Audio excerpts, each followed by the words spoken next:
Shouldn't be too hard. Yeah, forgot about that. Oops. Yep, I did.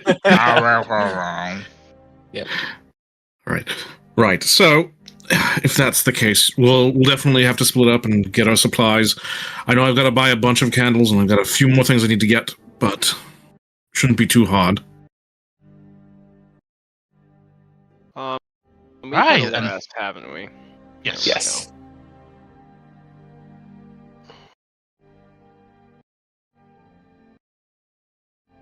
What about you, holy man? How are you planning on exercising the book with us? I am. I don't need any supplies to do it, though.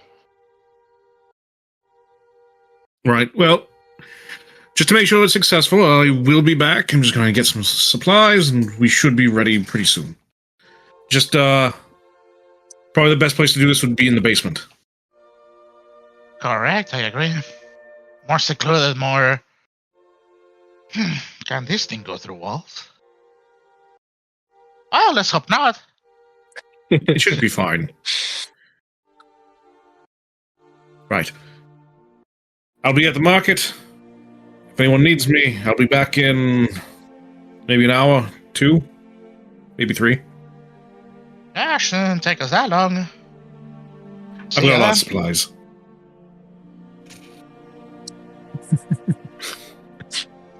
Oh boy, here they go stealing more instruments.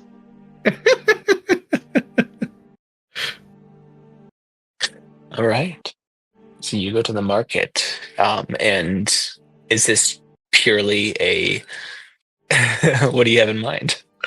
All right, so I'm going to need some candles, salt, lots of salt. We might have to find a butcher. We might need some blood, and a violin. Yes. Okay. So all... Is Volker getting incense? Yes. Okay. I figured they would have probably talked about that at least a little bit. Yeah, So I'll let you have what the salt and the candles. what type of how so musical instruments, a bass Basically, it's not a violin. violin. It would be like a viol, is what it's usually called Yeah. in D&D. Oh yeah, with a viol, you find that there are instrument sellers, and they typically have the bare minimum. I mean, well enough crafted, but also masterwork violins with quite a lot of attention to detail along their work. Quite contrasted with the basic violins, with a little bit of pale wood. Doesn't look like the wood itself's been treated. Which one would you try to go for? You have to try before you buy, so you'd probably be going through a couple, but, you know, you'd want something that sounds good to his ear. All right. It's gonna So go it's probably there gonna and get play for the- Wonderwall.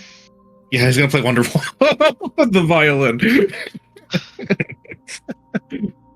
Get out! Gotcha. So we'll probably go No. for, depending on the pricing, we'll probably go for a higher end one. Gotcha. All right. For a higher end one, the higher end ones go for around 50 gold pieces. With more elaborate getting more expensive, but the bare minimum of the higher end starts at 50 gold pieces. That doesn't hurt that much. Depends on how much I have. I mean, a baseline viol is 30. Let me see. Where's my character sheet? I had it like 2 seconds ago. Where did it go? I think I just put it away from the... Yeah, my notes are taking over the space. Let's see. Starts at 50. I guess I'll have to go with the lower end for now. All right. So you'll pay 30 out of pocket for the veal. And the other supplies you were going for salt, some blood, and Lots of candles. lots of candles. All right. I wouldn't say those would cost too much. You could get the whole lot of them for 8 gold pieces. And 8. What type of lot, though? Pig, cow, human? Whatever you can find in the market. Are we exercising or summoning? I'm confused.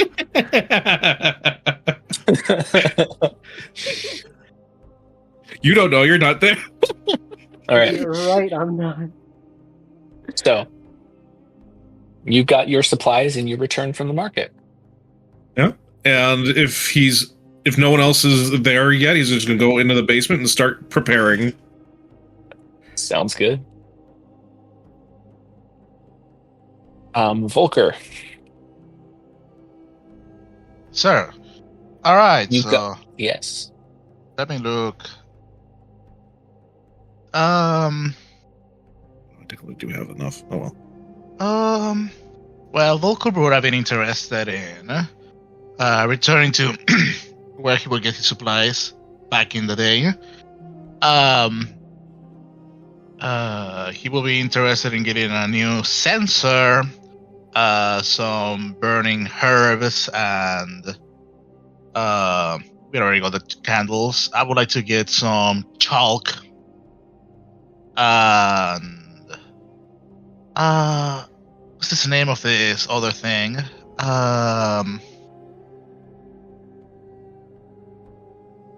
Incense? Incenses, yeah. Gotcha. All right. So, Actually, correction. I am going to buy like a fancy violin. I just realized I had a lot more money than I thought I did. sure. Oh no. So, Oh. you I want to go with the. 20. No. I want to go with a much fancier one. All right. What's like the highest price? highest price? No! 100 gold pieces. Done. Ah! You can give yourself a masterwork viol. Okay. Yes. There you go. All right. So the cost of the incense, as well as everything else you would need, you find, and I'm just gonna, because you are so skilled in Arcana, you will find that when it comes to exercising, you need a specific type of blessed chalk, basically, and so the cost is going to run you 10 gold pieces. Oof. All right. Thankfully, I don't have to pay for the costume. I already shouldered the price on that one.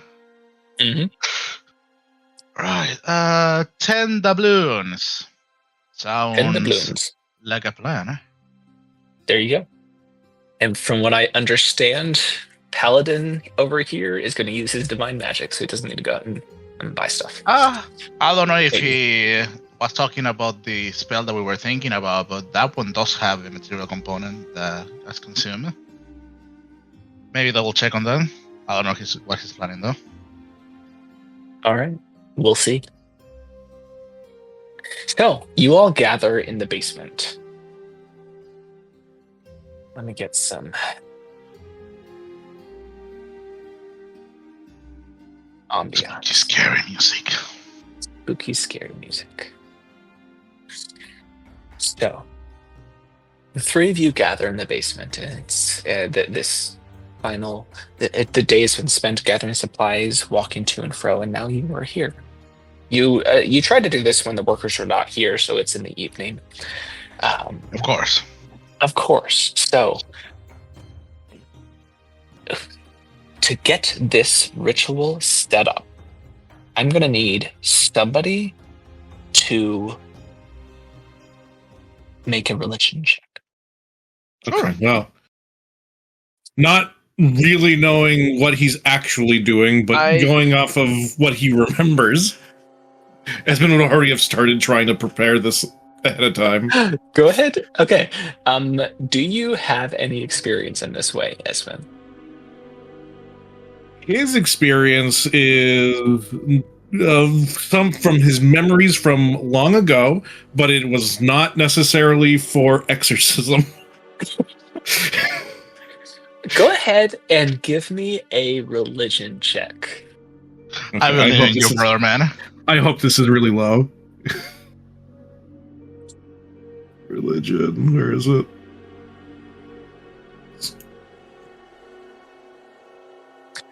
Okay, that's on the positive side. You get it started for sure, and you're doing a pretty decent job. So by the time Grim and Volker, you guys get down there, um, if either of you want to check on Esmond's work, you can. So what is he doing exactly? You know, he's made a ring of salt around a table that he had brought down there. And then there's like blood just kind of like all around, kind of like having like a circle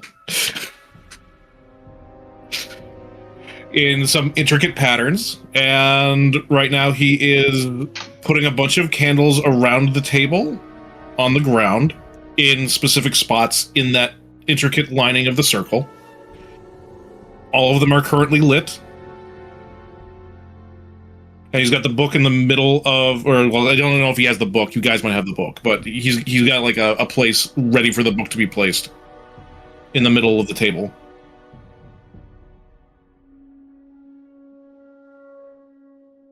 All right, not bad.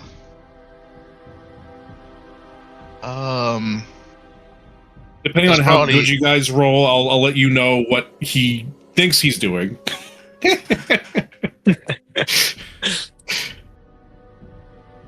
All right. I would assume that by now, once he's done doing all that prep work, that the both of us are here, right? Yes. Sure. I'll roll my religion.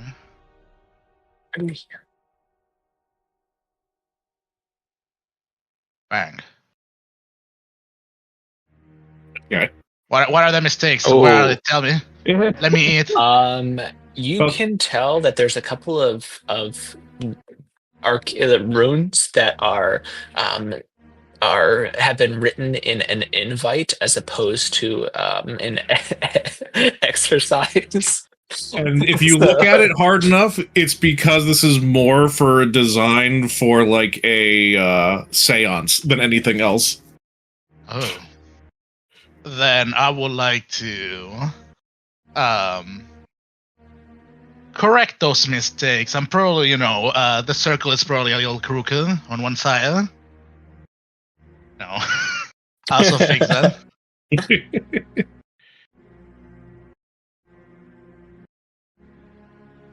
Hey, didn't know that you have such experience. Not bad. Small mistakes here and there, but What are you talking about? That was perfectly fine. Why did you change that? you thought you want to invite more spirits? We're looking to talk to the spirits, right? So that we can figure out what's going on, and then we can just let it go?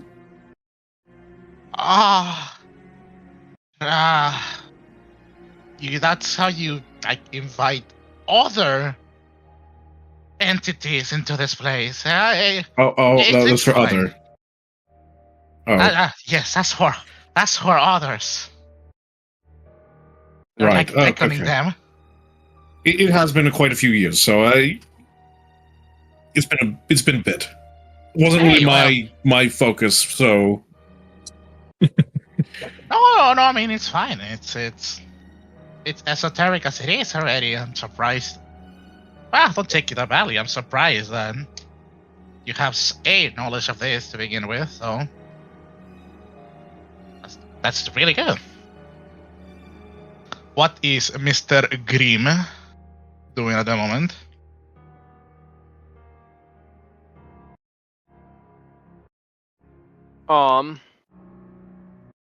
Excellent question. The Grim would be praying. All right.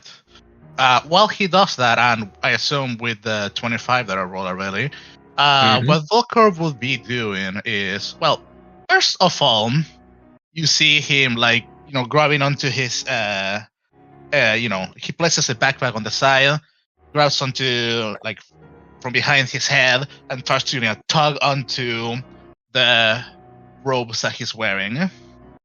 After a moment or two, you will notice that he's like, grabbing from inside of it and pulling it inside out, which would reveal that the clothes that he's currently wearing would have been inside out already. When I paid for a fancy, what's the word? It would be like the 15 gold one, the fancy one. That's why I'm, Yes. having That's a two-sided. And it will be like a very nice purple and I guess like fuchsia color, like tunic, and I guess gets like into like a hood that he's gonna, purple and reddish. That's the ones that I was looking for. That he's gonna, don and then pull over his head. It's like one of those tunics that like kind of drag a little bit on the floor. And he's going to begin working. He's gonna have like those cup holders that you can put the candles on, and others ones that you can put the incenses on. We are in the cellar, so it's like a very small place as it is. I'm going to cast dancing lights to make dim light out of the. I think I can have up to 4. Yeah, it's 4. Or torch-sized lights that are gonna be emanating dim light in like a hazy orange color. And as I do that, I prepare the herbs and I put them on the sensor, and I begin to like line them down. As I begin to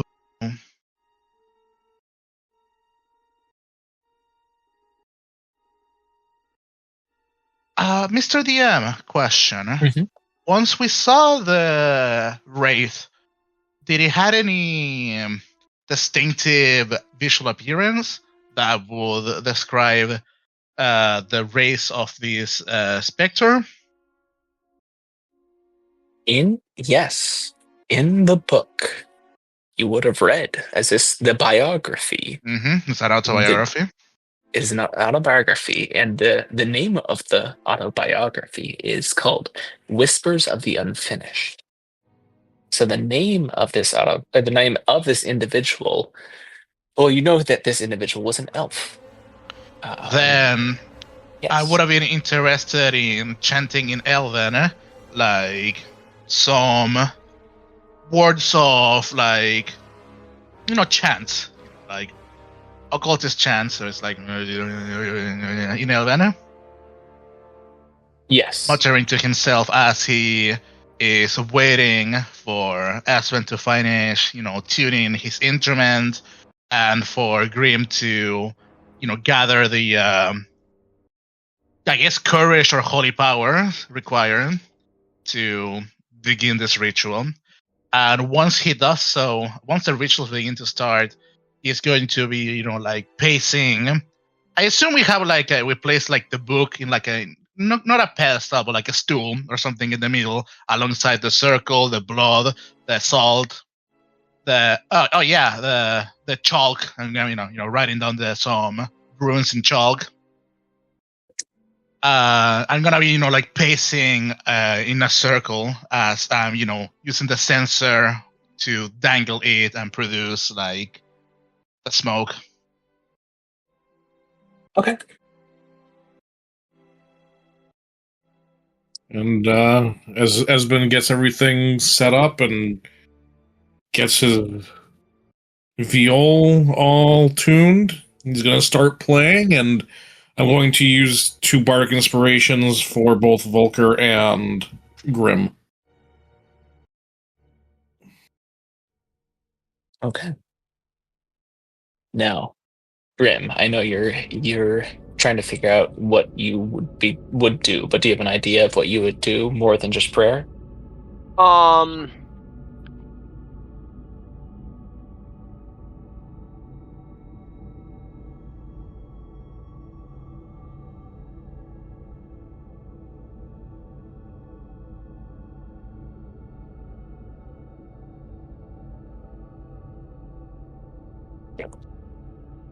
That's a good Might question. I suggest something? Yeah, go for it. DM and Grim drop down a channel so you can freely talk about everything. Okay. Yeah, that could work. That way you guys can build something.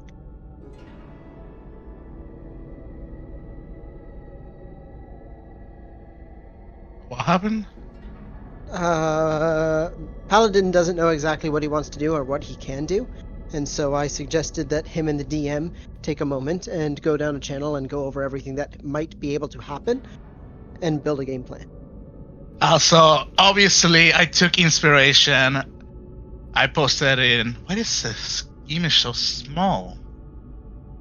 Flippy, I don't have glasses and I'm blind. I need you to step that up.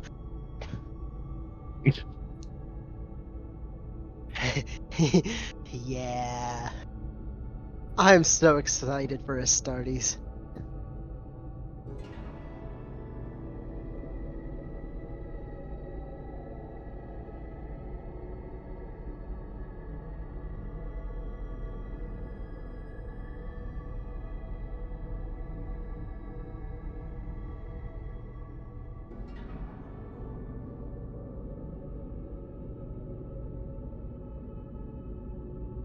I cannot seem to find the correct image.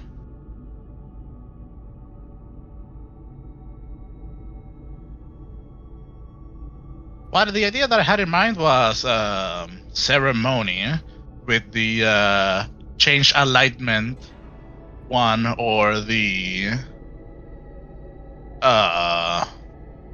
preventing the creature from turning undead. The ones that I had in mind, which are the only options a Pali has in terms of dealing with corrupted or other things. And I know that we spoke to with Glor. Not Glor, I know we spoke with You talked to Morgoth me about that. Did you talk to Morgoth about that too? I mean, we were when we were playing Moria. We were like, hey, and we were talking about how it was technically a legacy spell.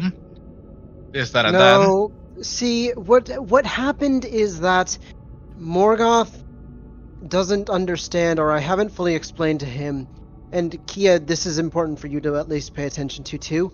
Roll20 does not have every spell that is available to all classes.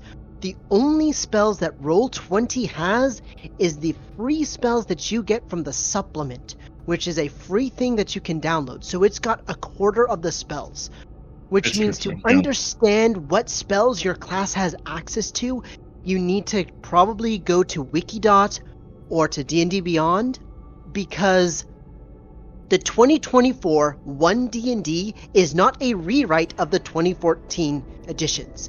There are certain parts that have been rewritten, but the goal is to make it so 2024 is completely backwards compatible with 2014. So every spell that was in 2014 Backwards.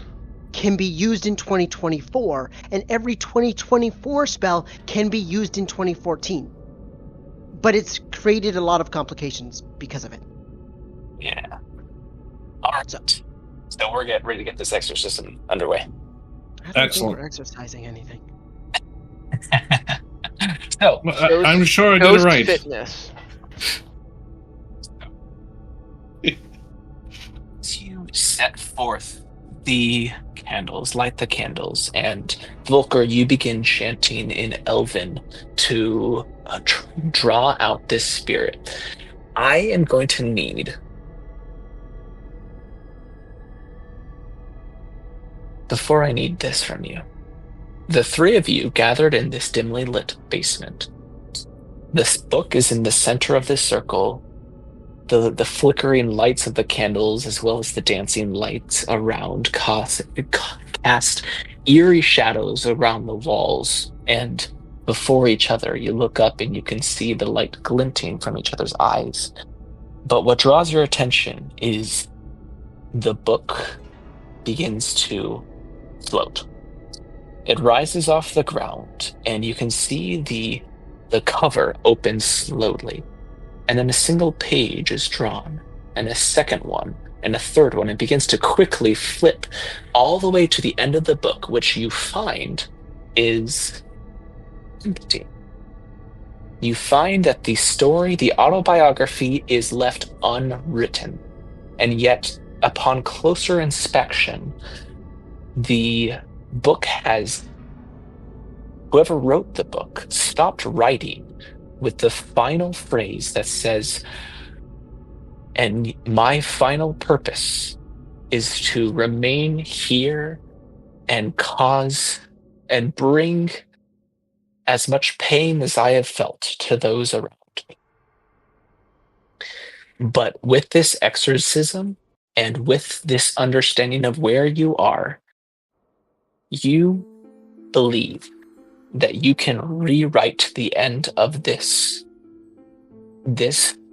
Spectre's story to bring a good conclusion to his life. And so, as the book is levitating in the air, a spectral quill appears at the top of the page.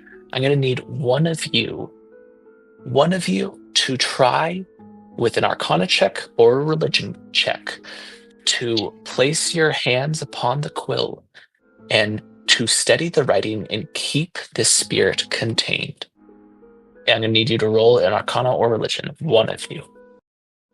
I'm good at both if I need me to do so. Grim continues praying.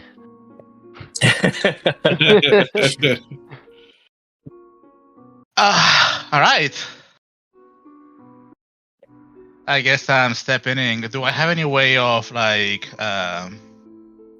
any a help action or advantage in any way, or I'm just throwing it? I mean, you've got the Bardic Inspiration. True. I mean, I guess. Well, no, Esmond still needs to keep the music going, right? So. All right. Whew. Okay. Let's see how it goes. Religion. I am going to use my luck point. Okay. Halfling luck. Halfling luck, yes. There we go. And Bardic. Let's see. Nice. 33. So, at first, the scene flashes in your mind as you had, idly drawn your cards. You had done a reading of yourself, of your day, earlier this day. And as you begin writing, you see in the cards that there would be potential disaster in your future. And as your instincts told you to go one way, you think back to this card and decide to go a different way, writing a different sentence, and you feel like you diverted a consequence as you pass this first phase. However, as this time passes, as you are rewriting this story, the ink begins to stabilize and the book trembles with the restrained specter in here. And before long, there's a quiet voice that begins to echo from the book. Indiscernible at first, but gets louder and louder. And as this wailing voice begins to emanate all around you, all three of you can feel the air chill, and that you can see other unfastened objects, candles begin to lift into the air, animated by this specter's anger. And you can hear its words now. You will not take my story from me. Now I need one of you to give me a persuasion or an intimidation check to quell this spirit's rage. Oh, I can do that. Go for it. Get him, big man. Oh, that's not great. That is a 9. Come You have on. a bardic inspiration. What does that mean? I have a D4? You have a Yeah, D6. A D6. Okay, let me find one of those here. You need to beat a 13. Oh, That was a 6. So that puts me at a 15. yes. So, Yikes. in the moment, Esben, what would you have said? Like, how would you have inspired Grim as you can see him falter in this persuasion of You would have this spirit? Played the secret chord that pleased the Lord and all the thing. I know you have this, Grim.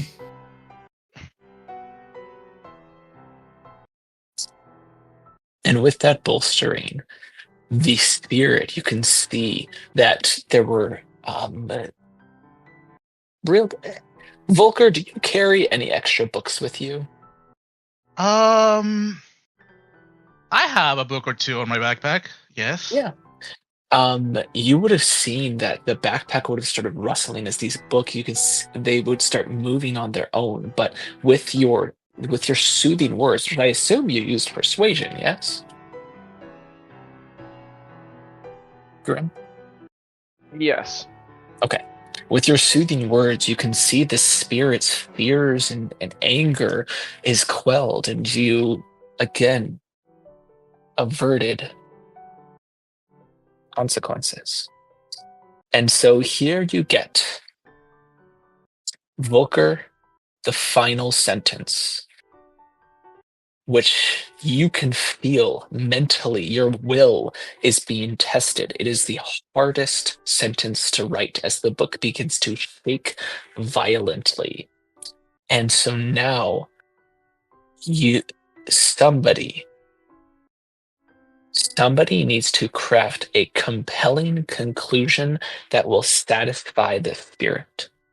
So I will need the final member who has not contributed to give me an insight or charisma. So give me an insight check or just a charisma check. Okay. Oh. Let's go with the charisma. Remember that if it's a flat charisma, you can. Oh, it's already included. I will. Before he does that, I will cast Bless Okay. on all three of us. So go ahead and add your bless to that. God, please. Yes. Yeah, 15. With a DC of 15. You with the divine favor of Grim's god, you produce the compelling conclusion to this spirit. And so, Volker, as you can hear, Esmond is trying to come up with this sentence. You are waiting to get that full sentence as you're trying to write it out. You can see this ghostly claw coming out of the other side of the book, reaching for your wrist, trying to rip across your own spiritual self. But as you put the dot on the last sentence, the claw stops and then reaches out, pulls itself out. As this elvish specter comes out, hollow eyes, as it steps out of the book, looks down at the book, and looks at all three of you, and you can see and feel its anger, its frustration has quelled enough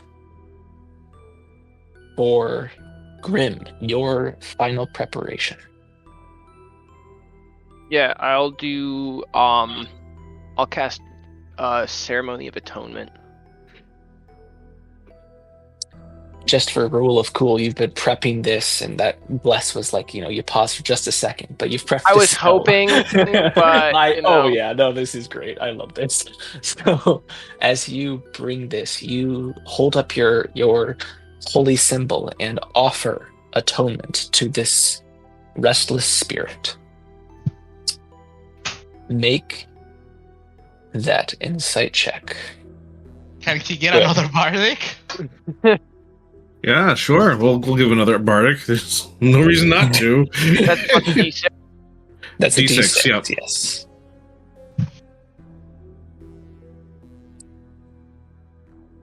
Oh man.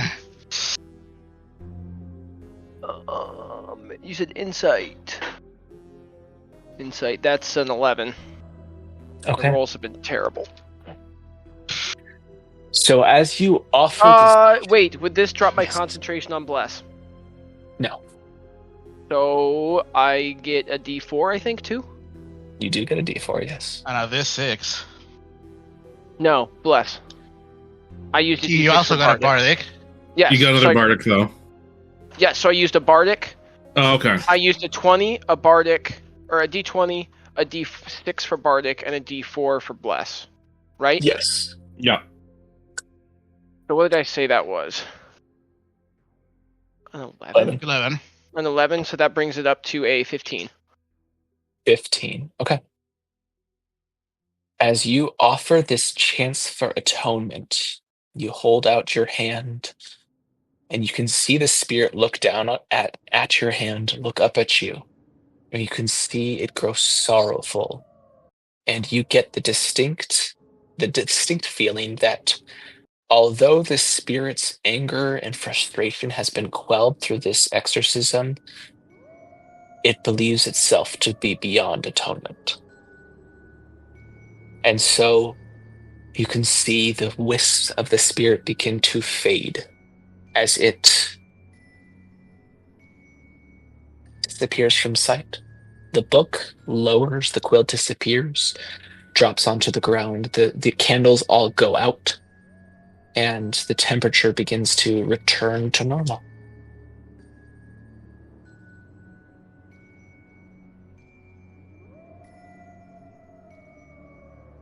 Okay, that was a little bit more than what I'm used to, but yeah, good work, everyone. I think it worked out well, right? How satisfactory does this ritual feel? Like, How Does would it you feel rate your like- care? does it feel like it was a satisfactory one, or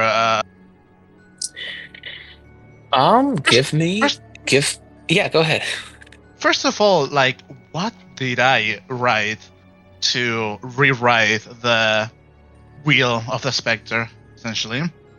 What did you write? Yes. Oh, that's a great question. Originally, the Spectre's final years of its life were filled with antagonism and bitterness and just bemoaning its life and wishing sorrow upon those around him. But Out of betrayal. yeah, so instead, you write of final moments of clarity coming to this elven man, that realizing that although his life was hard, he still had meaning. He still had those around him that he cared for, and that he was able to influence and enjoy. And I mean, that's my idea of what you wrote, but if you've got a better one, feel free. No, that seems about right in terms of most of the idea that I had planned for it. I was thinking maybe it's like turn a page, it's a moment to turn a page, become more benevolent, to give to the others, to be the change that you want to see in the world, rather than like the flame that burns it all. Exactly. Kind of motive. That's excellent. And you said that I what? Yeah, before I interrupted you. Remember. Excellent. Okay. He was asking you, and I was like, if it felt like it was an accomplishment, or if it was left. You can give me an insight check. Yeah, that's the one. All right, insight. Bang. That is above average, but can we get much higher? Let's A see. 16. Let's just try and see how it goes. Sure. 16 it is. 16 it is. So with a 16, you did pretty much everything you could do right. The final moment, I guess with a 16, the final moment, you could tell that Grim probably looked a little disappointed after the attempting to atone the spirit.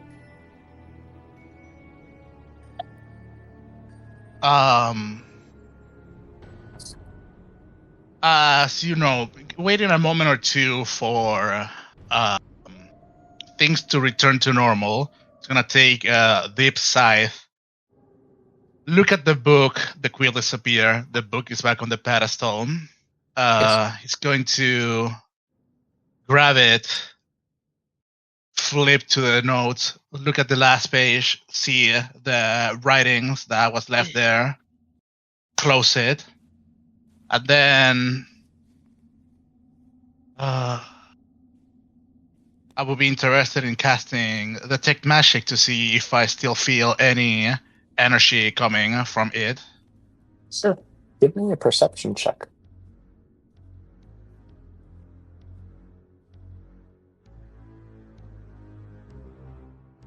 Ha ha ha ha! 11 it is. 11 it is. You cast Detect Magic. You try to look for any sense of magic coming from this book, and you do not see any. All right. Well, I guess this is as good as it could have been.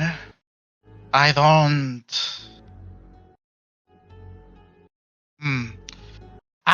know if we were able to satiate the spirit, but maybe they managed to move on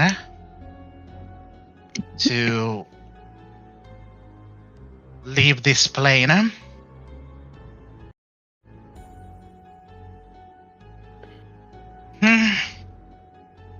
Well, from my life, from what I've experienced, you do the best that you can do and you move forward. Looking back isn't going to help any. No, but it is still sad. So much hatred. Or no satisfactory end. Don't wish to pity him, but so many years. It happens to a lot of people. Partially why I live the greatest I can when I do. Anyway, I'm going to bed. That was enough for me. Yeah. And with that, I'm going to... Once Esven leaves, I prepare my stuff. I will prestidigitate, the salt, the chalk, everything. Preparing it for tomorrow so it doesn't get disturbed once the working people return towards our manor. And as I see Green before he leaves, I think you did your best. You need to look a little less scary, though. Grim would just nod and then silently walk out and go to his room. Yes, and I would like to for the sake of it being the book being safe, actually, how much time would we have before we usually go to sleep before we wake up? It's like, do we have any moment left, or is it we're As much cutting time as it? you want. Because I would be Volker would be interested in before going to sleep. Read a few pages or so to see the main things that happened to this Spectre and to see what turned his life sour before returning it back into the. We don't have the library finished yet, but we can probably have like a stool there where it has like refaction with mending and such, where he can place the book momentarily. Yeah, I mean, with a quick read, this elf spent most of his life in the city and had several points where he had aspirations. One was to be a wizard, but it didn't come from any amount of wealth, so it had to work for everything he had, and at several points lost everything due to due to bad experiences with other people, and due to getting in with wrong crowds, and just a lot of it was his own fault, but you can definitely tell there's biased views of how other people tried to screw him over and spent 150, 200 years before dying in squalor, not amounting to much in his life and blaming other people for it. I can sympathize with the life that he had to live, all things considered, as a wizard apprentice himself.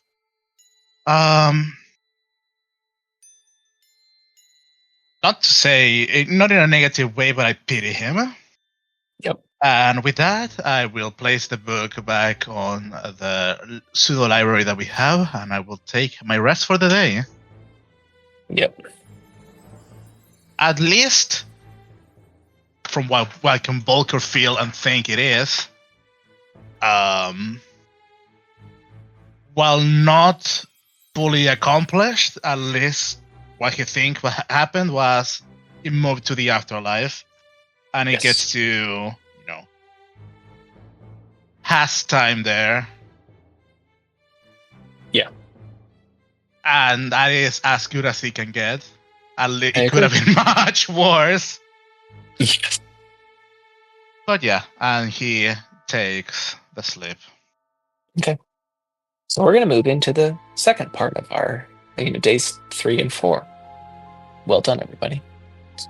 So, days 3 and 4. I'm going to go back to Henzim, getting back to you. So this next part, I've got to set up that you would go search out Maxine. Yeah, the horse that can speak with the mind. The horse that can speak with the mind. How would you go look for Maxine? I would start by going to where I thought we met her last time. Yes. Go ahead Like to Maxine. find Maxine. Maxine's great. I think I had her as a Southern. Is that right? That talk Yes. like this with her? Yeah. exactly. Oh, that's great. All right. To find Maxine, I'm going to have you go ahead and give me, it's a specific check. I know which check it was. I'm going to need a investigation check to find her. Ah, beans. Oh no. Okay, 15. Hey, My that's brother, good. it was a DC 13 to find her. Hey, listen, guidance comes in clutch. Guidance, honestly, with your guidance, you follow a thread, follow a mental thread, and you don't, as you're on your way to the original spot that you find her, it's this specific mental something drives you, and it's these odd feelings you've been getting, the extra ability to think. It's so hard to describe it, but you catch onto that thread. And so instead of going to where you found her, you go down this long street for about 15 minutes, turn down this alley, and you just get the impression I should just keep on going. And so as you go, you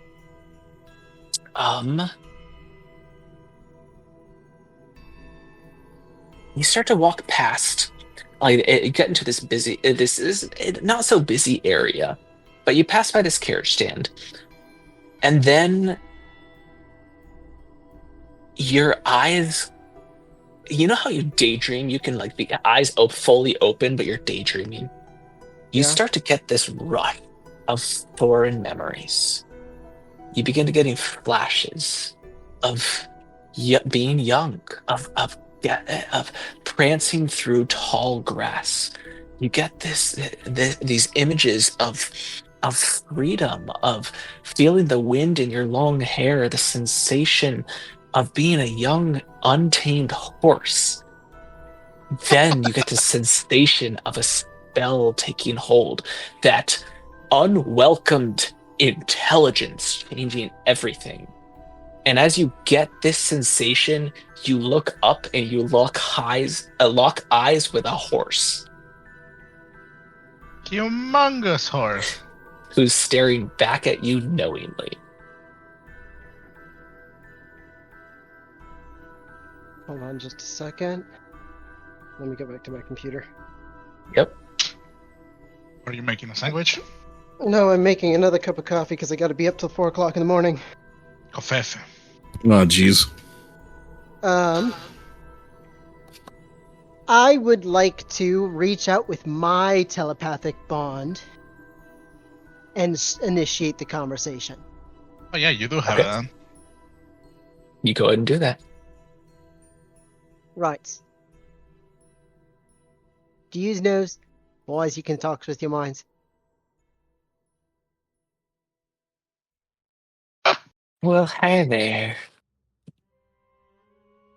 I can't talk with my mind, but you hear things, don't you? I know the Of course. feeling. Feel things shifting in your skull. She kind of nickers and lowers her head to look at you closer.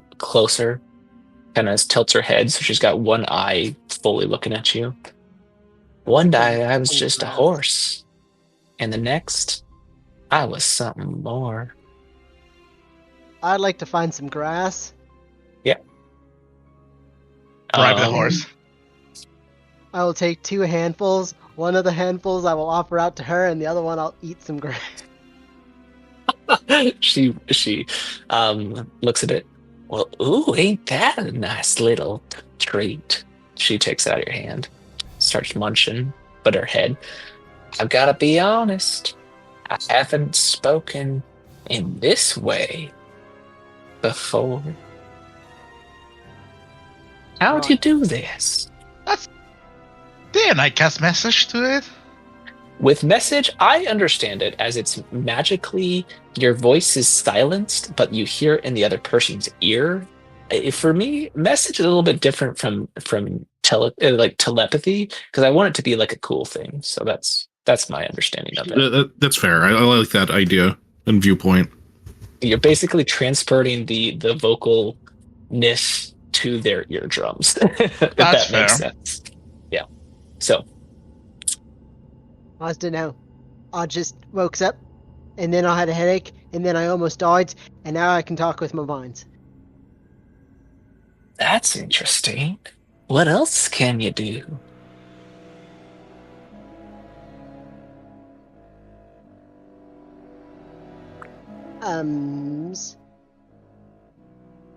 I can cast magics. Well, that's real neat. See, when I was made the way that I am, I didn't want it at first. I was quite willing to stay the way that I was. But I've come to really enjoy this way of life. What about you? It's kind of a neat trick. I'ma be real. it's kind of cool not being able to speak and not saying anything, because they don't know what we're saying. And I'm gonna gesture to random people walking around. They look at you, just staring at this horse eating grass, and just gesturing at them. They're looking at you with odd looks. So she looks at them, looks back at you.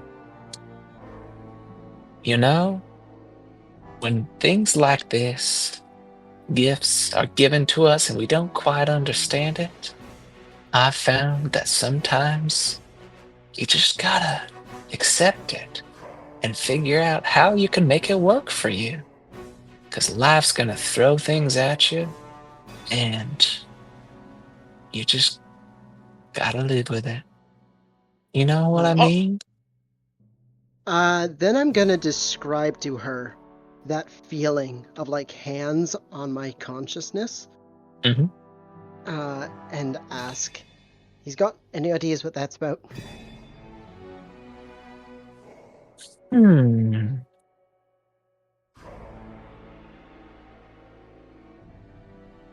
I cannot Although believe this. face no one. I cannot This believe this horse has a 20 wisdom. This horse is smarter than Volker. And he's supposed to be the smart guy. This horse does not have a 20 intelligence. Maybe wisdom, not intelligence. Of Oh, course. yeah. See, you can see her, she nickers a little bit. I can't rightly say that I know what that feeling's like. Although, I'm going to be very honest. A little bit feels kind of like how I was before all of this. Right. Before I Who's could cast speak. spells on you? That's right. It was someone else who did this to me. So maybe it was someone else who did this to you. Right. And I'm gonna give her like a knowing tap, and I'm gonna walk over and say, "I'll be right back." And I'm gonna go find a sugared apple. Okay. You can mark off a copper piece to get a sugared apple. And I will give her the sugar apple and say, "Right, thanks for your help. It's What's been your name, little fella? Henzim." Ensign? Yep, How that's about? me. I love this conversation. Come back anytime. If you need a place to stay, you're always welcome at our mansion. Though I might have to clean your hooves before you walk in. You're a funny one there. I don't sleep in houses. I mean, you could. What's to stops you?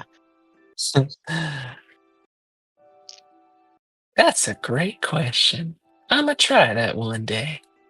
You go along and have a great day there, handsome. And I'll bow a super deep bow to her, and prestidigitate her mane to smell like fresh grass. I like you. I hope we talk again. And I'll just walk away with a big old grin on my face and the taste of grass on my mouth. Wow, you could have used Mage Hand to make braids on her mane. No, instead I made her smell like fresh cut grass. She smells like food.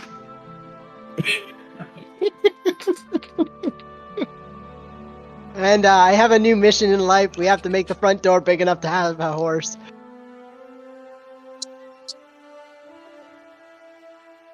All right, as long as they're sleeping in your room.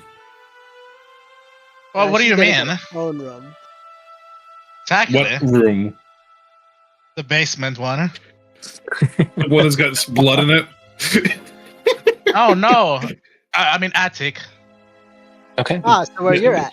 So where I am, no. So, next up, we've got Kia. Kia, what I have next is your mask creation, which you have read is the final step into beginning walking the way of mercy, is the personal creation of a mask.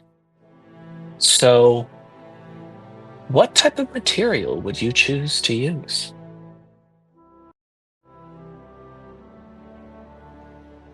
I think it was last week or the week before Kia was trying to carve it from wood. Of course. Mostly because she feels like that's a good strong tie to her roots. So I think that's the material she's going to end up going with, is a very light, almost whitish wood. Okay. So, a lightish wood, which you would have found as a gift from a fallen elder tree. You would have. I would say that the significance of this and trying to find your own creation, you would have found this wood in a secluded courtyard behind an unmarked gate. And you would have found this ancient tree, and in wood elf fashion, would have taken this fallen limb from it, which had looked like it had been recently fallen, and taken it as this gift from the elder tree. And so you would have been carving this, and each knife hand, this carving, you'd be working towards precision, controlled. How do you want it to look?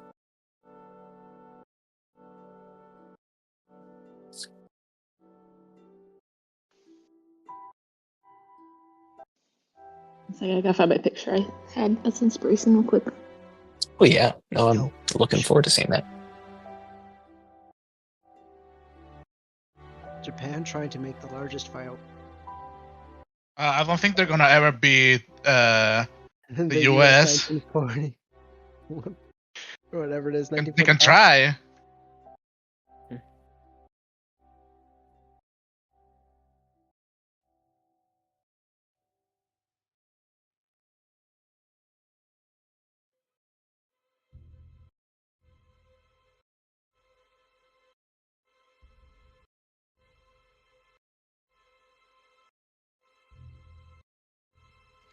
Okay, I can't find the picture anywhere. It's lost. So essentially, the mask is gonna kind of be pretty blank, I guess, to kind of emphasize the natural whorls of the wood. However, there's like eye holes and kind of a faint outline of a nose and mouth, kind of, so it's not like just totally flat. Yeah. And she would probably have. I think that's just it for now. I have a creative idea, but I think she's going to start with it just as is. I'm looking forward to seeing this inspiration as well, but that is pretty sick. Go ahead and give me a straight dexterity check. D20, add your dexterity.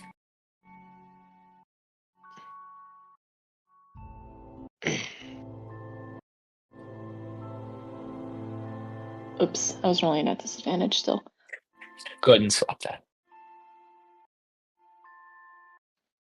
Bummer. I liked that 24. That's a very nice 24. Oh well.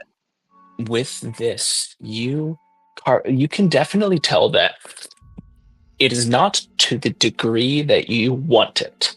And so you think that the fine detail in the mask you have to work on, but in this 2-day period of working on this, you shift it, particularly the inside, enough that at the end of this second day, you bring the mask up to your face and clasp it as you would prefer, or maybe it's like a lift-on mask, like red hood or something. But whatever the case is, you put this mask on and look up. You get this sense of responsibility. You get this sense of, let's put it this way, through the smooth, hollow-eyed visage, your mask portrays neither judging nor grieving, only that of a witness. And I think it'd be cool that you'd have like a stick of some kind of incense going on as you do this sort of monastic tradition. And so as you put this on, you look out the window and the sun is beginning to rise, and you realize that you've worked on this mask all night. The smoke curls in the rays coming through, and you truly feel like you've taken the first step to your journey. You can go ahead and complete the process of leveling up to level 3. You are no longer just a student of mercy. You are the vessel of mercy. Cool. I will have to ask how to do that a little bit later. Sounds good. Or D8. Next up, Volker. You said that you wanted to do a bit of studying during this period of time. Sure. I decided to go for the later option rather than the former. Even our unsatisfactory ending for yesterday's ritual. Okay. So later option. I'm gonna go make sure I got that. So essentially, I'm not studying the book that I read yesterday. Gotcha. So you're gonna go to the library to study the Divines of Fate and Luck. Okay. So you go ahead and go to the library. Are you looking for anything specific or just studying? Like I said, now that I have a moment of respite, now we're just having to wait until the manor is done before we can continue doing, or continuing the project. Volker is just gonna take a moment and, start to study the main thing that he began researching for after, the conviction that he has how luck may or may not work based upon that event. So he's convinced that there's something out there that he can, begin to learn to turn the tides in his favor more than they already are as it is. So I will be, trying to look for something in the library to see what can appease his thirst for knowledge. What could appease your thirst for knowledge? All right. Go ahead. Yes. An investigation check would make sense in this way. Otherwise, you could do an Arcana check. Investigation. Okay. Let me know what you get. 27. 27. So, you... Why do they get these rolls and I get 6s? Oh no, man! You're rolling in real life. Just lie to us, please. I beg to God. Just have a 0 to it. So you also have to take every single roll that Flippy has ever done in this campaign with a grain of salt because he has halfling luck and lucky, which means it's almost impossible for him to fail a roll. Well, Storak, and it's just going to get worse. Yep. Get some fucking maidens, Storak. No, you. Have your mom for that. Okay. With a 27 investigation, you're trying to fulfill your search. Something that you might not be convinced of yet, but when it comes to knowledge, the search will never end. It will truly never end. But with your own I want to make this cool for you. I believe in your Divines, yes, the Divines of Fate and Luck.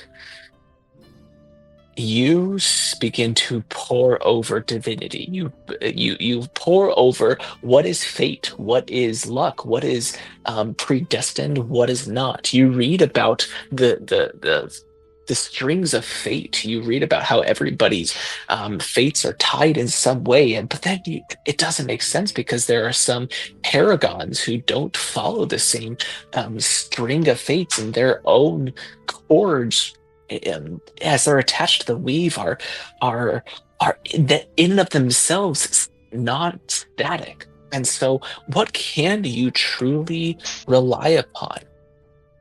And so you are able to settle on two different directions.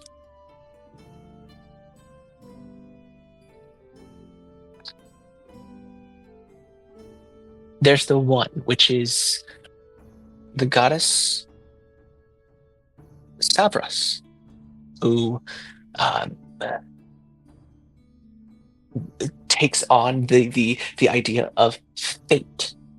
And there are many who study Stavros, and I believe Stavros is a goddess. Is Stavros a goddess? Or a god? I don't know. I didn't actually look this up. It's God. The god Stavros. That's my bad. He of the third eye. I realized that I hadn't actually done that specific. That much specific. The Lord of Divination, or he of the third eye, who dealt with fate, destiny, and those that would study him and follow his teachings often would catch glimpses of what the future might hold. But on the other hand, you read about Tamora, the Lady of Luck, often worshipped by adventurers who they themselves couldn't find themselves settling with one specific deity, but would carry around silver coins with T engraved on one side to call upon Lady Luck whenever needed. But Waterdeep itself has a prominent temple to Tamora, where the faithful come for luck in their adventures. And so you find that in this specific study, you've got two avenues that you could take. With how I have been describing everything, I feel more inclined towards Tamara. Okay. Now, in that case, with a 27, that's really good.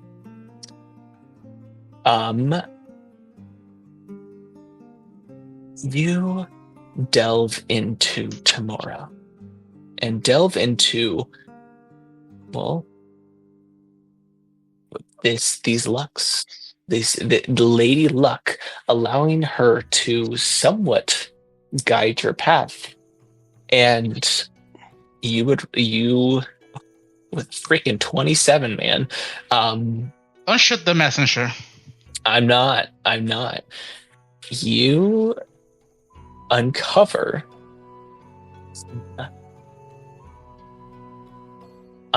what could be, like, it's not described as such, but it seems like a ritual. A ritual that there have been those who have undertook this ritual that have in a way set their souls, their very essences, onto the ocean of the unknown, to basically separate themselves from the concrete pathway of fate and put themselves into a tract that they may have a fate, but not even the gods can track it. God, yes. Okay. So, as you read into this ritual, you find that you could probably replicate it.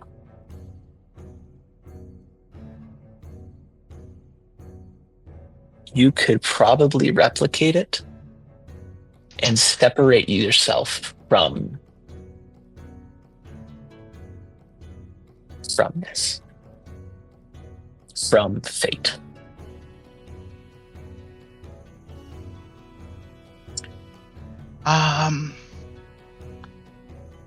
I would be interested in seeing how I can replicate that ritual then. Of course.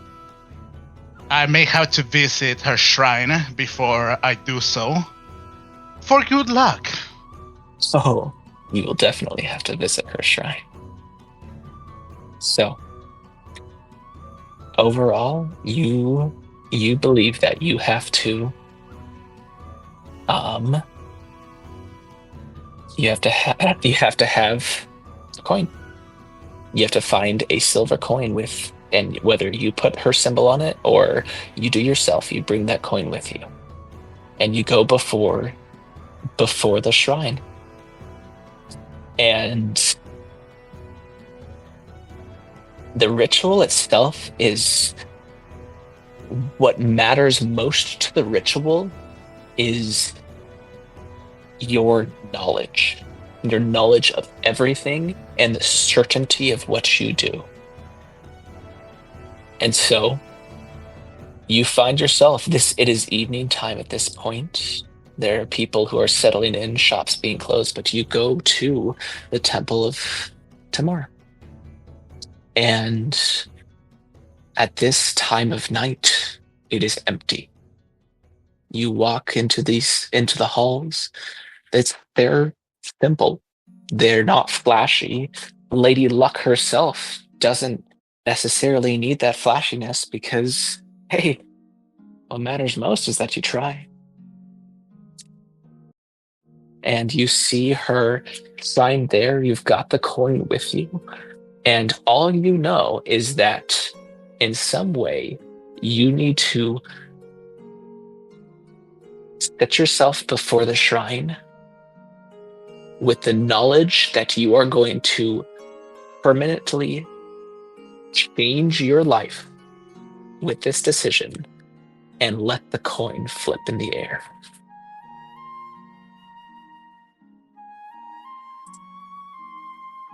Like I said, he is convinced that what happened to him was the string of things that have happened to him so far is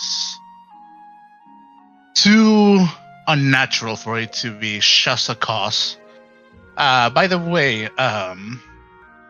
you can tell me how much it would have cost, but I would have been interested in getting a nicely looking silver coin that I would be etching the iconography of it with alchemical acid through my alchemy supplies.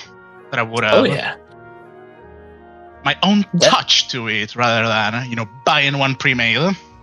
It's just a silver coin, man. It's basically trying to go through and get the best looking piece of cash or something. Hey, can I swap this silver coin with yours? Funny thing is, I still probably have some silver polishing materials from when I was trying to polish the silverware that I was given by my family. Oh yeah, for sure.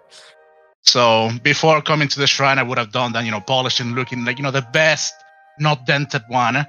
Then give it a shine, then etch in the icon in, and then I'm ready as it is. Okay. I am willing to attempt to begin with the ritual of it. You step up to the shrine. You bring your coin with you, and you said you come with certainty, and so you step up. And there's nobody giving you instructions, nobody to guide you. You are trusting yourself to the fates. And so you lift the coin and you flick it into the air. And perhaps it's the moment as you watch it flip and flip and flip and flip and flip. And then you realize that it's not coming down. It's just flipping in the air. And suddenly, the world blurs, yet your mind sharpens. And for a moment, you can see the potential outcomes of how this coin will flip. You can see the T side. You can see the empty side. T side, empty side, T side, empty side. And in this moment, as your eyesight is blurred, yet your mind is sharpened on these images, you almost flanking your images in the peripheral are golden threads stretching all around you, crisscrossing, intertwined in intricate ways that how could one possibly understand? But you view this. Which outcome do you choose? I said it once, I'll say it again. You always go high, so I guess head. So I guess the etched side will land upon my palm. Absolutely. You hold out your hand, still staring up at the coin, and in just a moment, you almost think you get the image of a woman holding the coin in place, letting it flip as she looks at you, and with a glint in her eye and a mischievous smile, she lets it go, and it flips, landing on your palm, heads up. The vision fades, and you feel the pulse of chance surge through you. And with it, the power to sway fate around you as you've cut your own cord. You haven't cut it. You've merely gotten lost. You can now level up to level 3. Yes. As the coin lands upon my hand, I close my fist and take the palm, put it like into my, my chest, my core. As I close my eyes, I give it a nod. Then I look upon, it's like a statue that is in front of me, right? Like the shrine upon. Yep. And I give her a, like a silent thanks as I simply, I linger on a little bit longer there to, absorb all that it has been learned. And then I will be taking my leave, for it's getting too late. I don't see in the dark. No worries. Okay. Next up, Aspen. You, sir. You're gonna go take a look around town. Yeah, gonna go find as many of the spots where just song players, street performers, all that tend to be. Of course.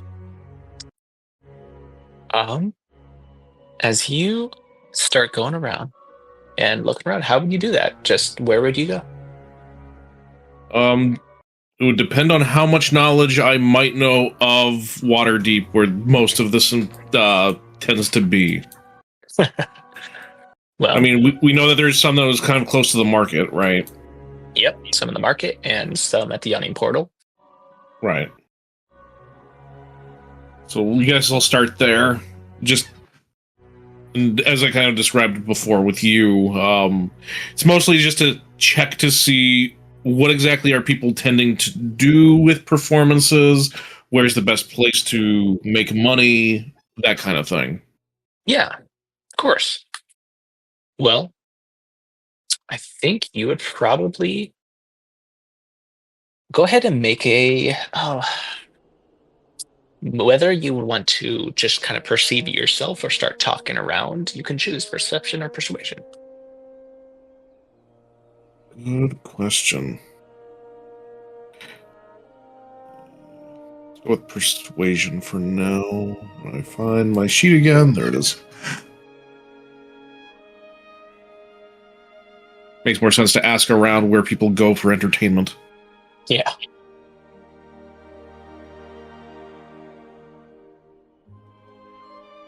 $21. 21, excellent. With a DC 20 to get all of the options. You find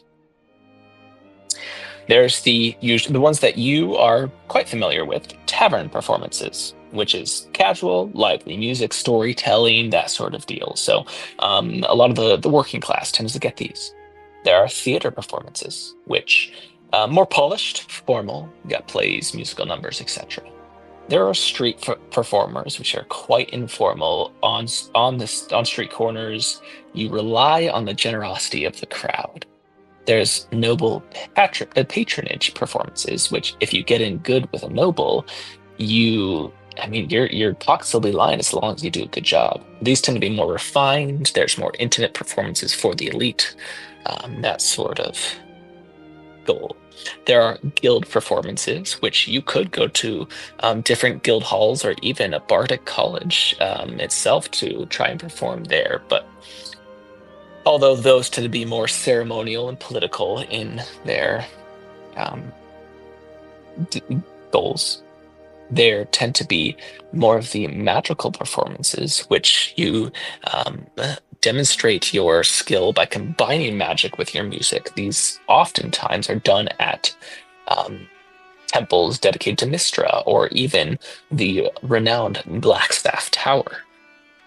Then, which a lot of people give this answer, festivals and special events, although those are quite, date reliant. So you'd have to wait for a festival or special event. And then there are underground performances, which tend to be more leaning toward the rougher crowds. That's gritty, rebellious entertainment for audiences who tend to be more daring in their lifestyles. Which of these ones would make sense for you? I mean, work is work, one way or another, but... Well, having experienced tavern life, it definitely would be the first place we'd probably go. So sure. And so the tavern performances, you could go to the Yawning Portal, the Drunken Fish, the Skewered Dragon. Where would you try to go?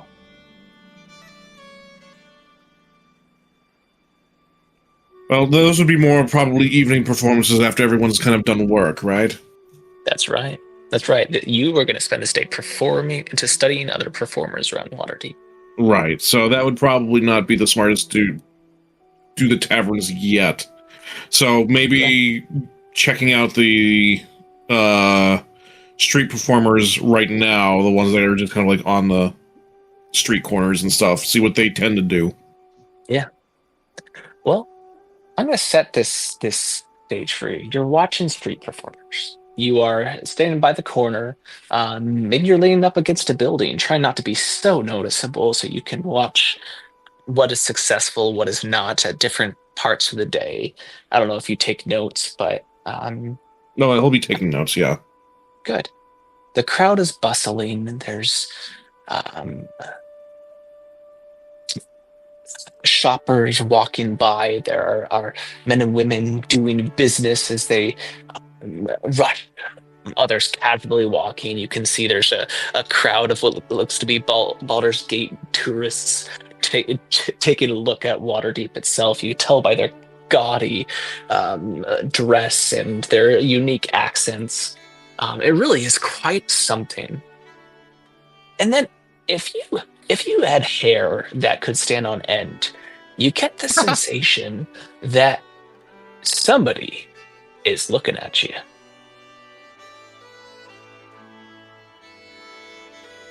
Okay, he's going to look around and try to see what might be giving that feeling off.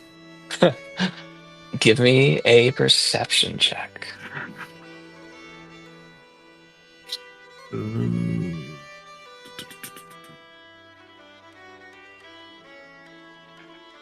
There we go.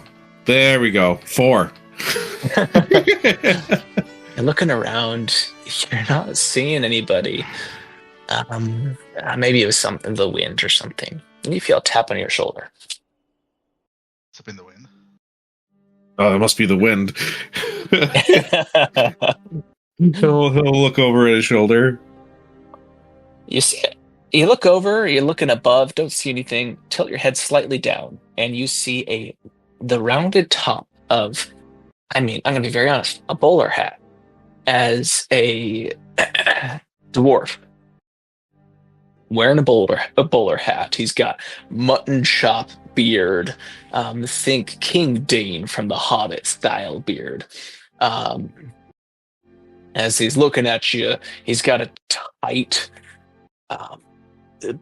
tunic on, black dress. He's got the white handkerchief tie looking thing as he's looking up at you, and he's flanked by 2 humans on either side who are kind of stepping to either side of you, trying to keep you penned in a little bit, as the dwarven man who tapped you on the shoulder kind of crosses his arms. You can see he's got several rings on both hands as he looks up at you. Well, I gotta assume you're Mr. Edgepin, ain't it? Edgepin Vazera. As we're going to look around. Yes, of course. Can I help you? Hi. I'm a member of Lugless Debt Collectors. We're here for a payment. Oh, right. Payments. Look, I'm a little busy here. I'm trying to make money, maybe to give you some payment. So, right. So you want it now? How much is it? Just the payment for today, you're looking at 25 gold pieces.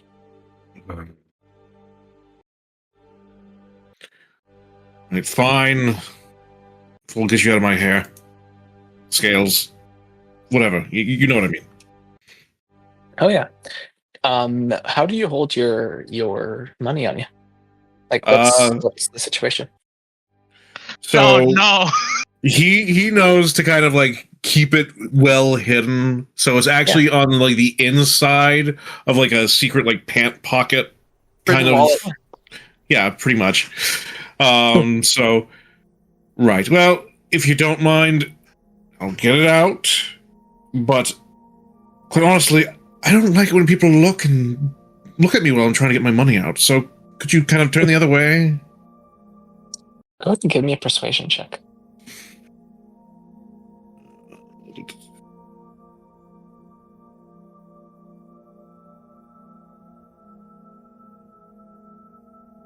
As you say this, you can see there's a glint in his eyes. But go ahead. I want you to give me an insight check. Just an overall insight check. Oh, these are always good for me. Wow, it actually was a good one this time.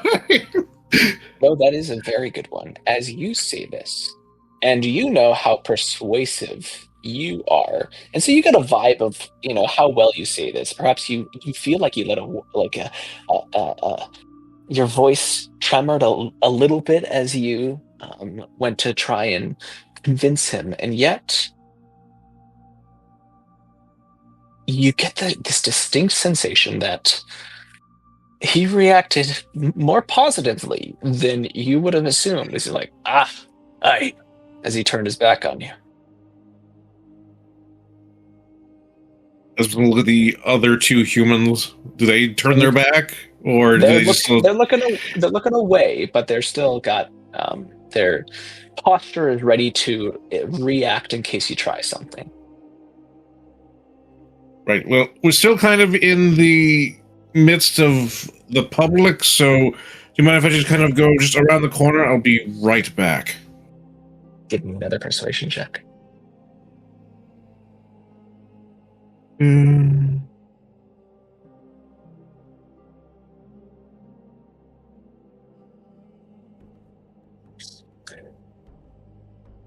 As you say this, it is as if begins to be some melodic tone to your voice.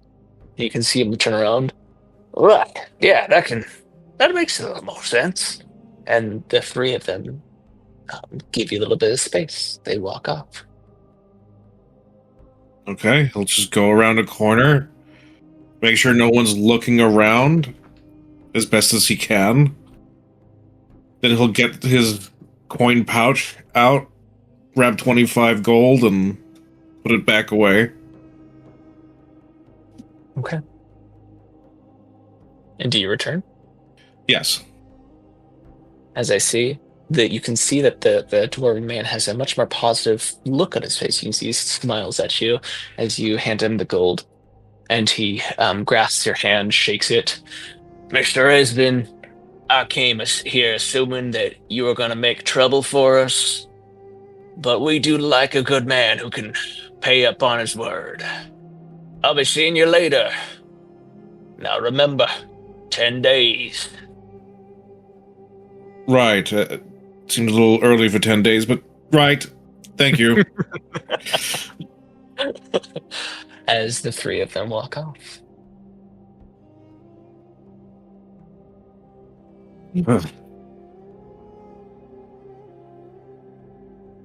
Right. Well, time to get back to work. I definitely don't have that much left.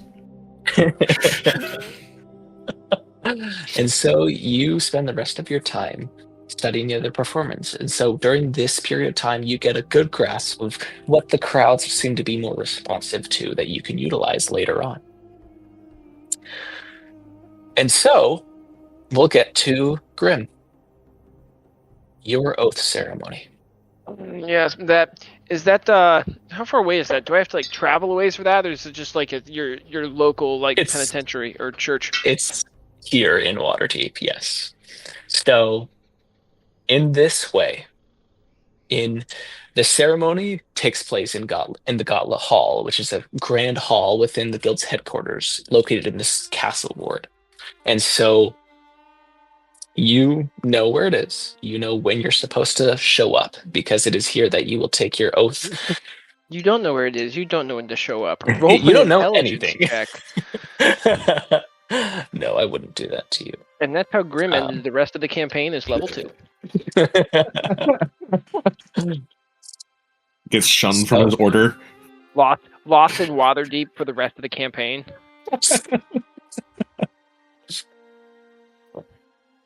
Here we go. I made the mistake of not listening to this. Oh. I'm gonna see if this music fits this. A lot of prep, and this is not one that I got onto because I'm gonna be very honest. Music is my worst. Here we go. Okay. You walk up to the ceremony dressed to your best. At the beginning of the ceremony is the gathering, which begins with the guild members assembling in Gauntlet Hall, in the Gauntlet Hall. And you are what is known as the Oath Taker, which you are positioned at the front of the ceremony. Your weapon of choice is laid before you. And other guild members of the Order of the Gauntlet, stand in solemn rows. I have a question for you. Yes. With this weapon of choice, would that be the weapon that I use on a regular basis, or would that be something like a ceremonial weapon that needed to be made for this occasion, or acquired for this occasion? No. This would be your weapon of choice. It is the one that you have bonded with, the one that you care for. Okay. So, The guildmaster and elders would be in front, facing you. And in this way, the ceremony itself would begin with your testimony, which you would be asked to share your story, why you seek to join the gauntlet, why you are taking the oath that you do. And so, if you would like, I would like you to roll either depending on how the vibe you try to give, you can make it performative, you can try to be persuasive, or you can try to just be aggressive. So roll performance, a persuasion, or an intimidation check. Your choice.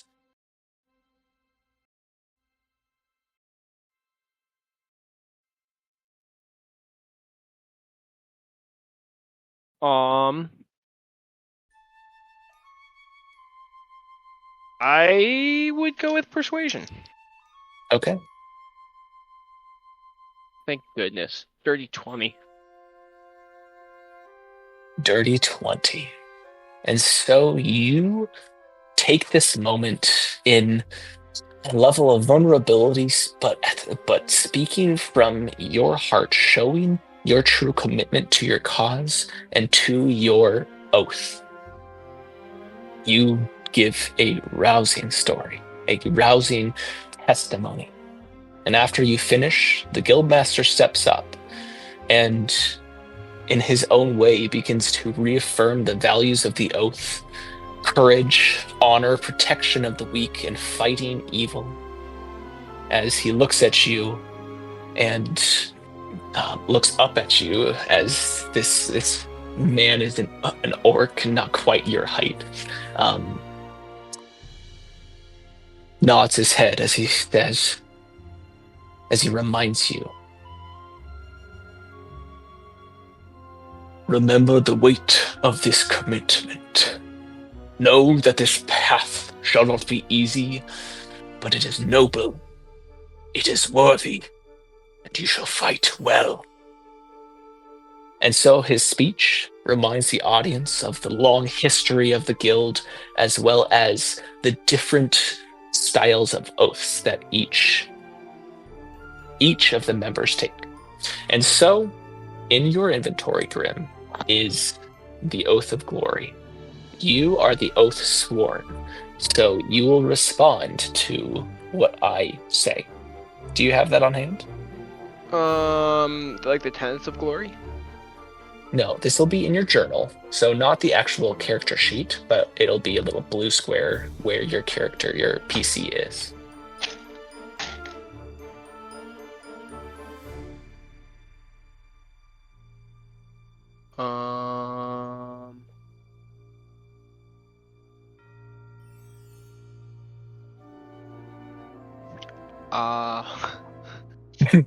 I have Here. no idea. I'll just make it show up to everybody. Is it on my sheet? Oh, There there you it is. Yes. Oh, there you are. Yep. So, as you stand before this crowd, as you stand to give this oath, I'm gonna restart this song.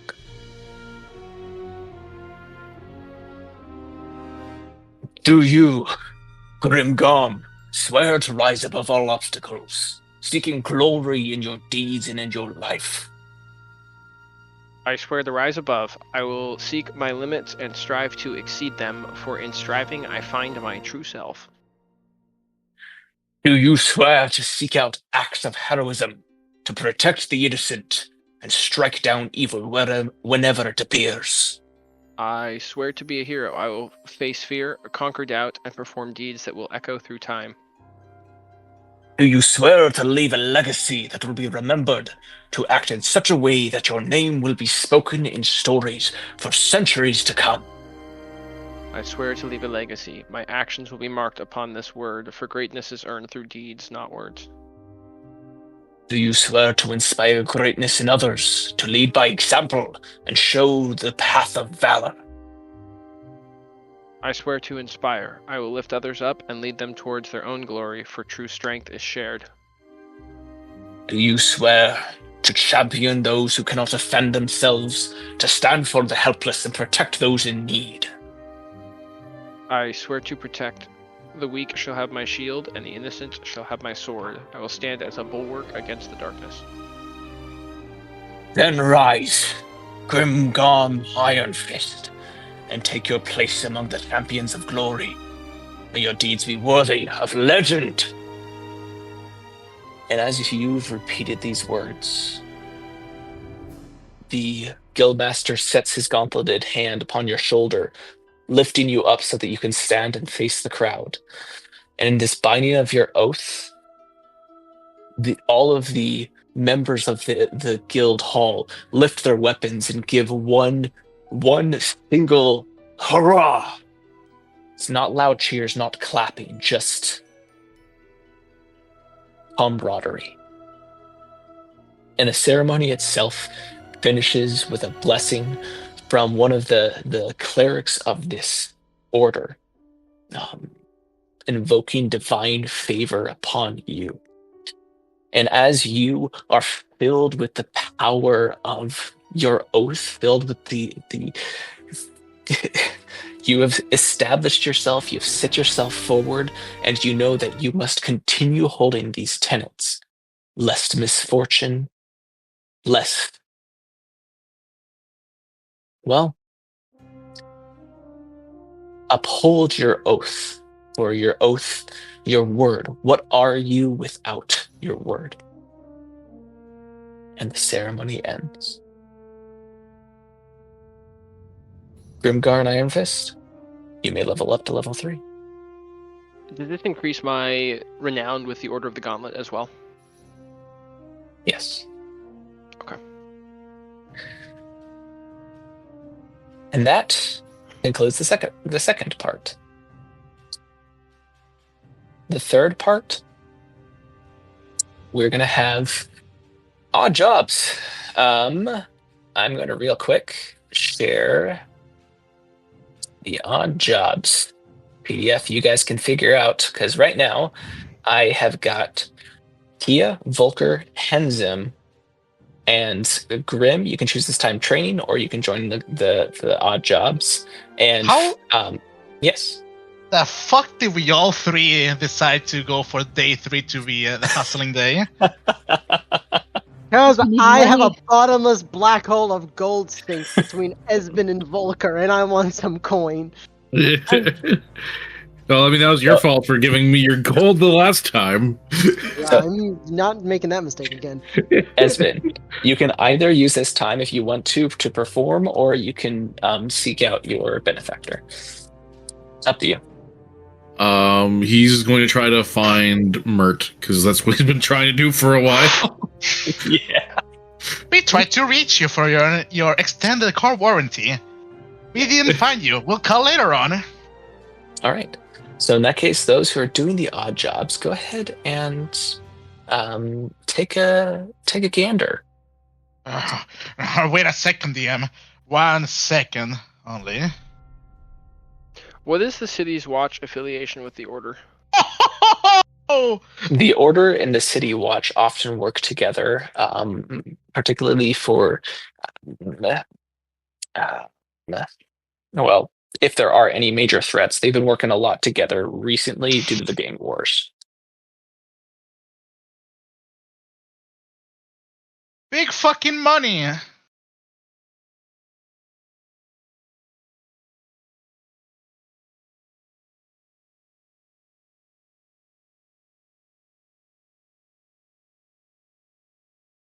Let's see the works we can do. That's pretty good. Whoa, I just deleted it. Beans, I exited the wrong one. Odd jobs posting. Fetching a Odd lost job cat. posting. Leaping Serpent Heaven. So each of you can choose a job to complete. We do need to level up though before this, right? It probably won't be as important, but yes. Okay. So I maybe mean, just level basically- up at the end of the session. Yes. Okay. Imagine leveling up.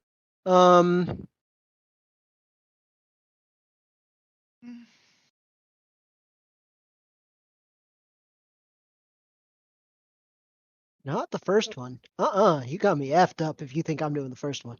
What are you talking about? You don't want to be a sewer rat catcher? Listen, man, I don't know, man. For all I know, we could be in New York and the rat is bigger than me. No, it's smelly and messy. It doesn't matter what it is. It's smelly and messy. I don't want to do that. I mean, you I'll were do able the to rat move catcher all of one. the sewer waters so well, though. I would like to do a delivery run for a shady merchant. It would be so fucking fun if I were to be the bouncer when I'm just 3 feet tall. Has anybody taken the cat posting yet? I don't think anyone has, no. No, you may.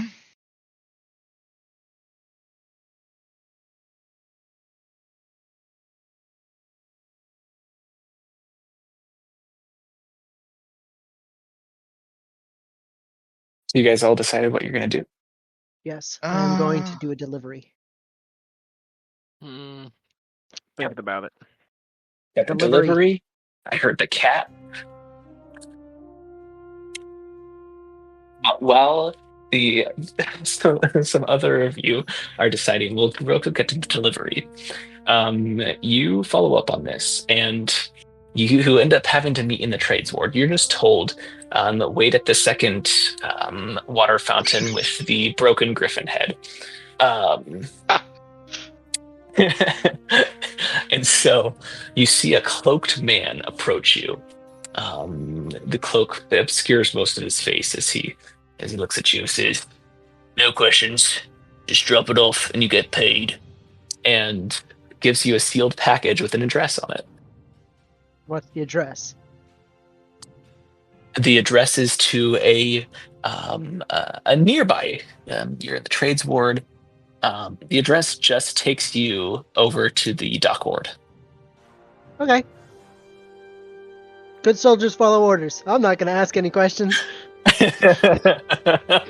They said no questions, so no questions.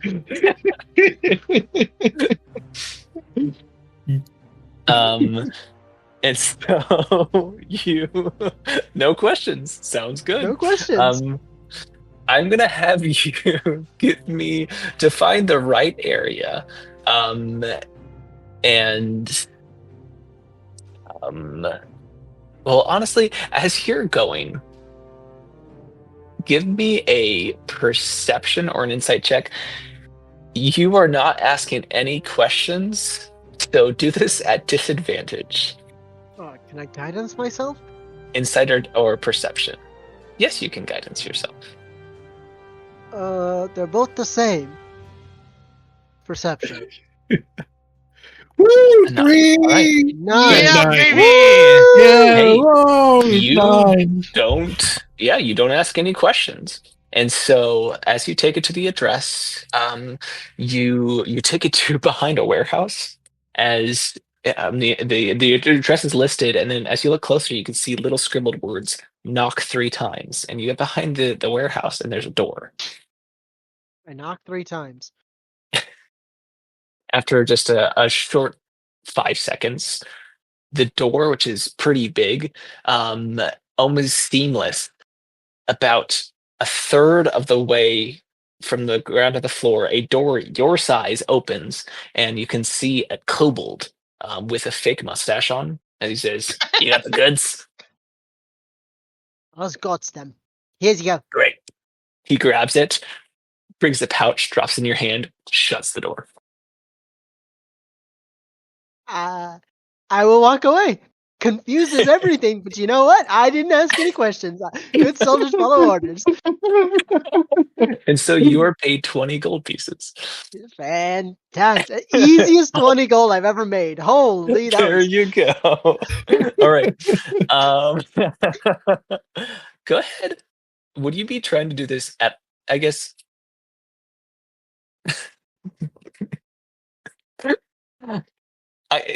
yeah, don't ask questions. There you go. All right.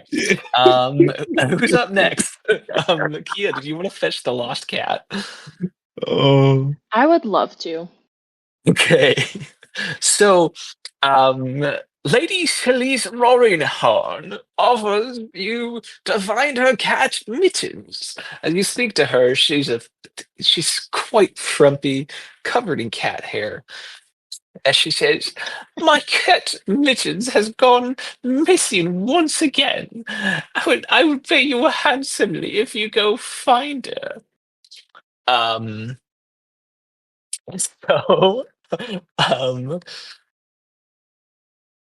you are directed to where the cat was last seen. To track down Mittens, you're going to have to roll either an investigation or an animal handling check.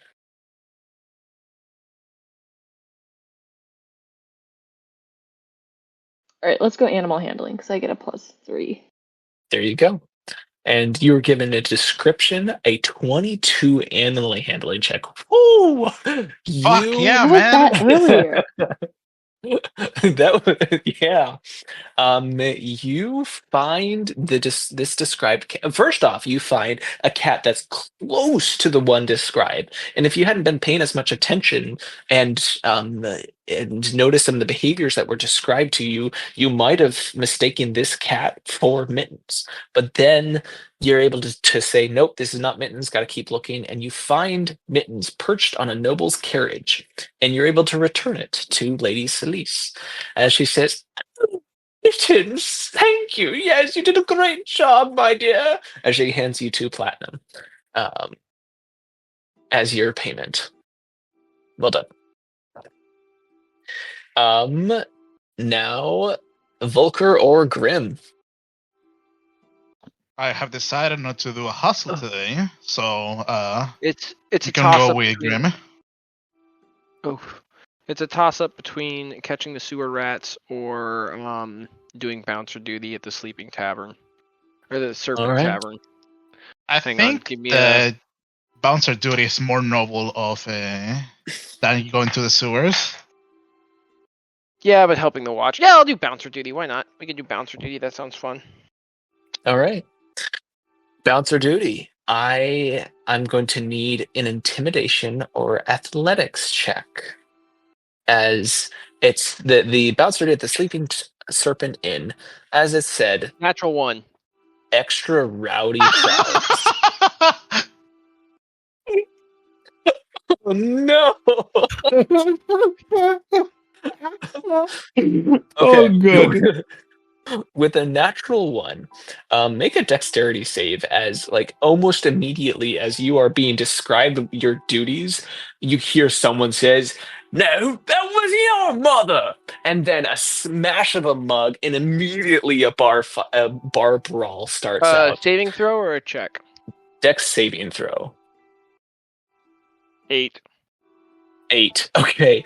I mean, it's not really going to matter as much, but you were caught in the middle of it, and you take 4 bludgeoning damage as you get punched multiple times. Kicked, a table is smashed against your back as a chair is smashed against your back as you're trying to calm this rowdy crowd. Volker, were you going to go with him, or were you going to do your own thing? I'm not going with him. Why would I be a bouncer? Are you kidding? I would have portioned that nut one away if I were there. Unfortunately, I'm not. That's true. So I'm a wizard. I'm not a dumbass. You No, hold on a minute. That sentence is false. He is a wizard. That's true. It's not mutually exclusive. I can be a wizard and a dumbass, but I have an image to uphold, you know? After settling the crowd and finishing up your duty, the tavern owner walks up to you with a small pouch, says, "Well, thanks for the help anyway. It's gotta duck some of your pay, because gotta pay for the damages here now. But here you go." And you get paid 10 gold pieces. It's not his fault that, the fight started before he even got his lecture on what to do. Look, I thought it was a daily occurrence. Aye. Can All I right, lastly- can I persuade him that because I was not on duty at the time of the fight, that it was in fact Go ahead and his roll a persuasion check. Yeah. 8. Yeah. He Well, says, my God. sorry, mate. I gotta find a way to pay for this, and there weren't any fights afterwards, so. I need new dice. Yes, you do. Yes, you do. Yeah, considering how often these things roll so poorly. Okay. Volker, Um, I mean, I have decided to do day 4 activity today, but I'm going to start with the leather worker activity that I have from day 3. That Okay. shouldn't take too Well- long. that honestly, upon closer inspection, the boots magically attune to your feet.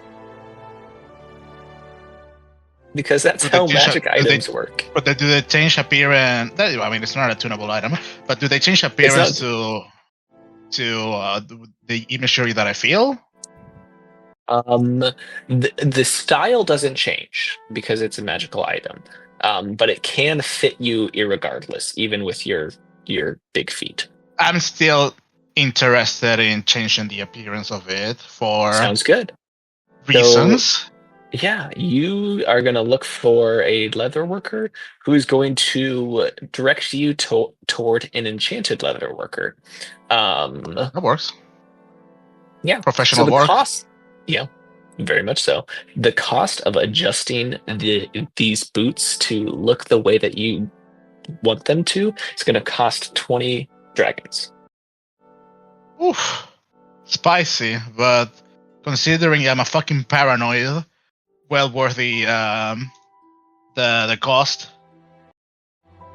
Indeed. And so I don't want he's- it to be in the imagery of the drow bullshit that I took it from. It's Yes. like, yeah, I got this from a fucking murderer. What if I get, I don't want to be dragged to the mud through it. So, Yep. 20 gold, well worth the effort.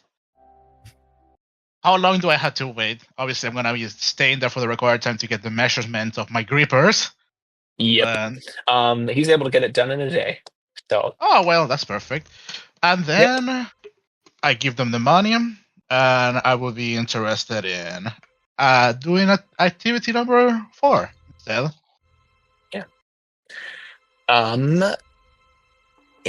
for this,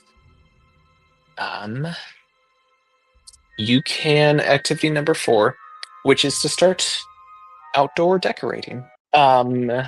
Decorating the outdoors of the manor, as you can see that the men are getting close to being finished up, and so, you go ahead and describe to me what you had wanted to do. Well, once I'm done finding the magical leather worker, we'll be returning to Troll Skull Alley and go to... Got the name? Coralon's Crown. Mhm. And see if Fala is there. And as always, she's there. You can see, as you head up, you can see the greenhouse that she set up for her third, the top floor of her place. You can see she's working in there. Looks like she's got some type of tools, reaching up and pruning some of the trees in there. So as you knock on the door, who opens the door is, let's see, I believe somebody else is there.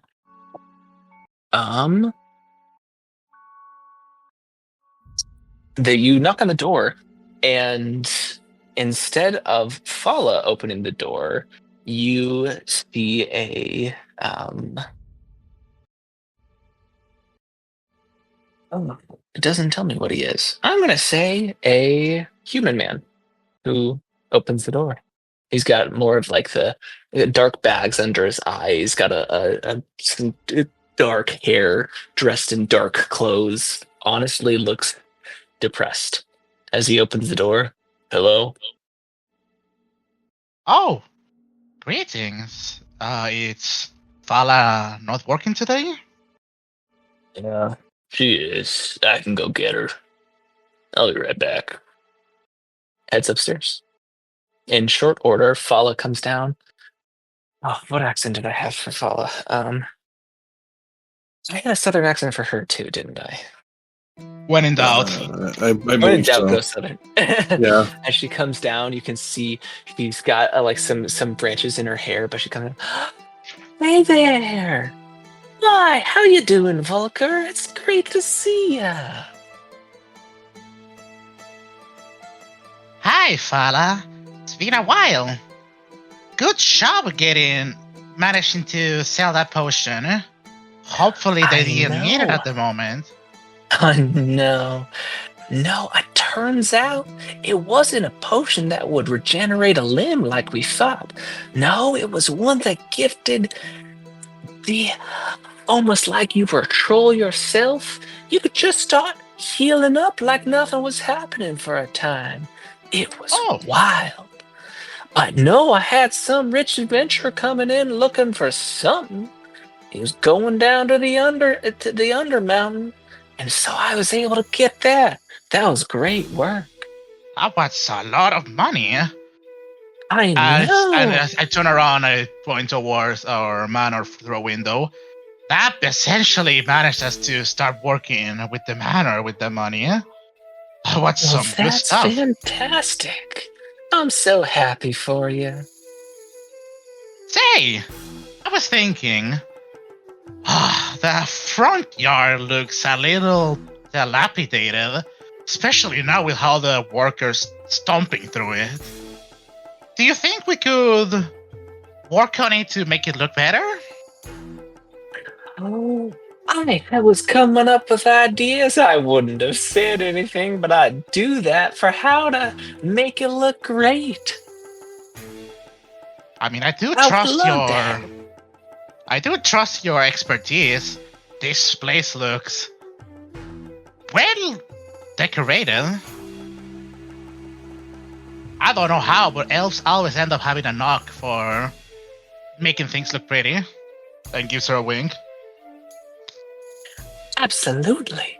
And so she takes you out and she starts to describe this at like going quite fantastic, but like a little bit of a short hedge with some vines hanging down to illustrate inviting and lively.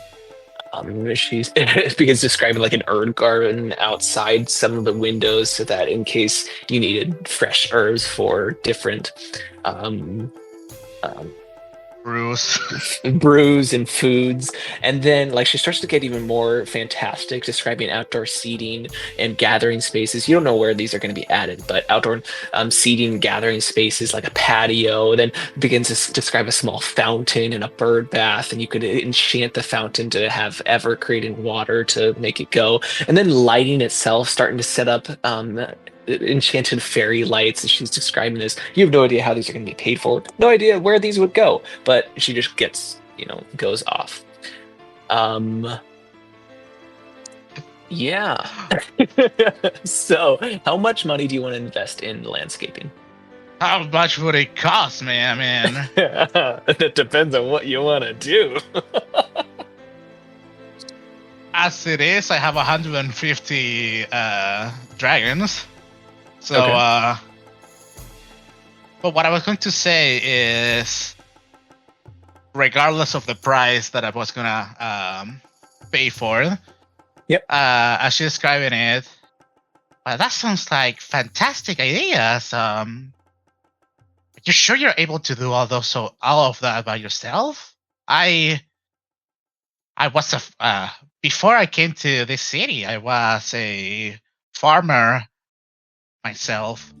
I do have a bit of a green thumb. I could probably help you in doing so. That'd be even better. Yeah.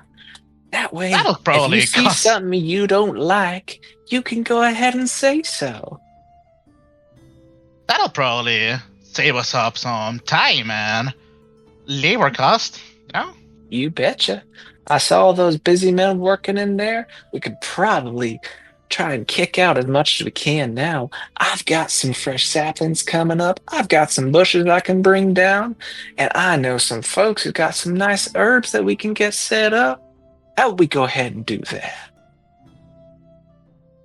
That's like a plan. All right, so to get just the basic, got some vines set up, a small small station for herbs and whatnot. If you want it to look good, you're gonna have to sink 50 gold into it. All right. That's like the starting pack. That's the starting pack, yes, sir. I give her 5 sons, and we can carry on with it. Yeah, there you go.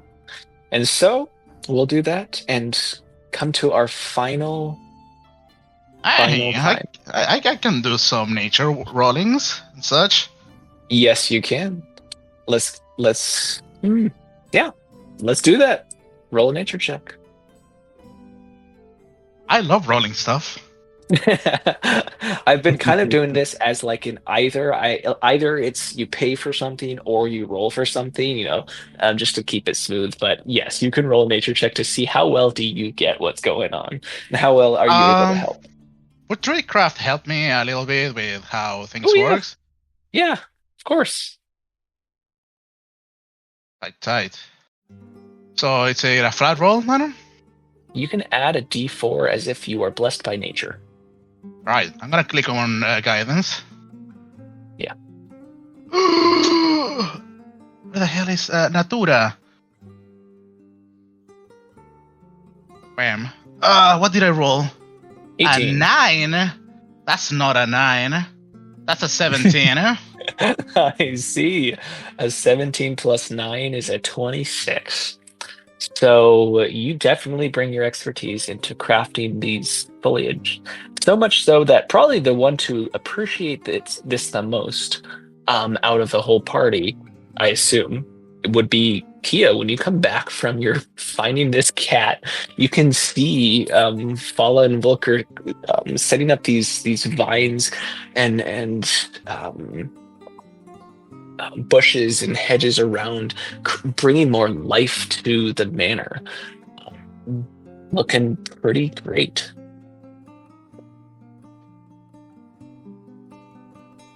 Yeah, Kia kind of starts fawning over everything and like looking at all the different plants and naming them, and is I just totally blanked on her name, even though you said it is. What's her name still there?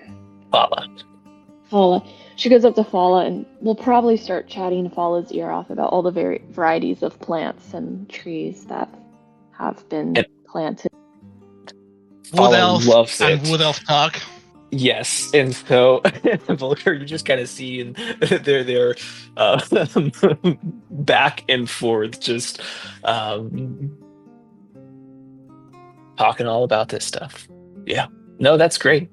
All right, because I know I'm running a little short on time, but I want to really make these last 2 worth it. So, moving on to the final 2 days. Tenzin, you, sir, wanted to get into the history of Froon's Brews. I want to figure out why that nutcase hates everything and is a scam. How do you want to do that?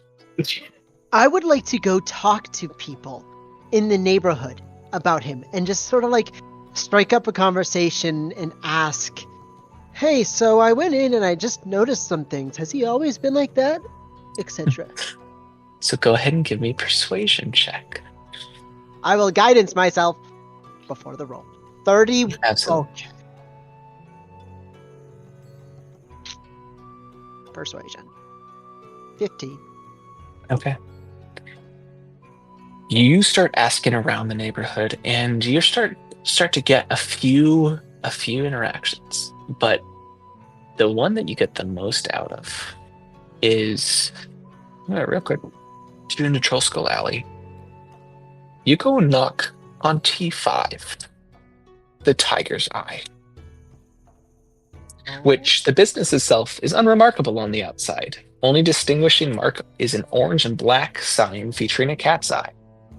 As you knock, the door opens, and you can see behind is Inside this place looks regal, but only lit by flickering oil lamps. But you are met by the owner of this establishment, a human who is dressed in a sharp suit. He's got a long, slim pipe with a little bit of smoke rising. As he looks at you, says, "Good morning. I'm Vincent Trench." And as you ask your questions, he looks at you, nods, says, "Yes, I've looked into Fern's Brews. I am also confused by this individual, and so I did. That man," leans in, "has got debts. He puts on a good show. He's putting himself into the hole." Right. So if we was to take overs and build to new taverns, then he'd be mad at us because when it comes to his debts. I think so understands. Yes. In this What is moment, give me a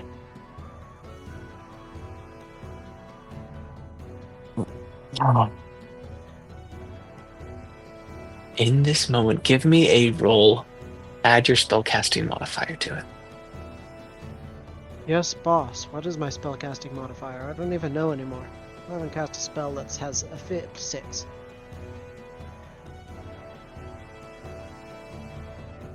/R1D 20 plus 6. 15. 15. Kind of how that one experience where there's memories. These memories don't make sense to you, but it flickers. There's heat. There's light. There's so much, and then you're able to narrow on as Vincent is speaking to somebody, reading ledgers, all having to do with Fern's Brew. And as this mental connection starts to develop, you can feel there's strength. You feel like if you really wanted to, you could find exactly what you want. As you discover, this guy's a private investigator, and you could answer your own question by exerting your power to a degree that you have not yet. Will you? Yeah. Okay. Roll me one more d20 plus 6. /R1D 20 plus 6. I'm gonna inspiration that. Please go ahead and do that. Hell yeah. All right. There you go. Yes. With a 17 from a 9. Oh, excellent use of inspiration.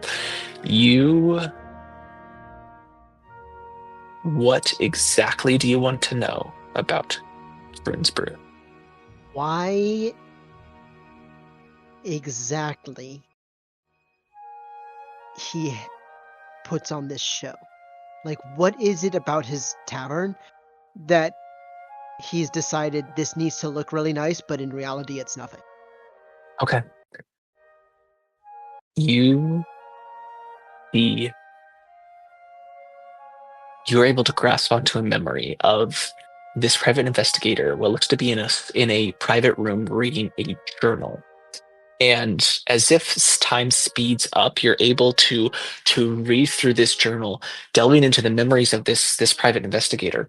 And you pick up that this man had a dream. He had a dream to open a tavern. He had a dream to be the tavern, the place to be, with 0 experience. And so he stepped into shoes too big to fill. He started making promises he couldn't keep. He, with a temper, ticked off the wrong guild members, and is thinking and is seeing this group of people across the street who look like they have a better grasp of what they're doing and are doing better than him, and he's desperate. Gotcha. And then I will look back at the PI after this. Yes.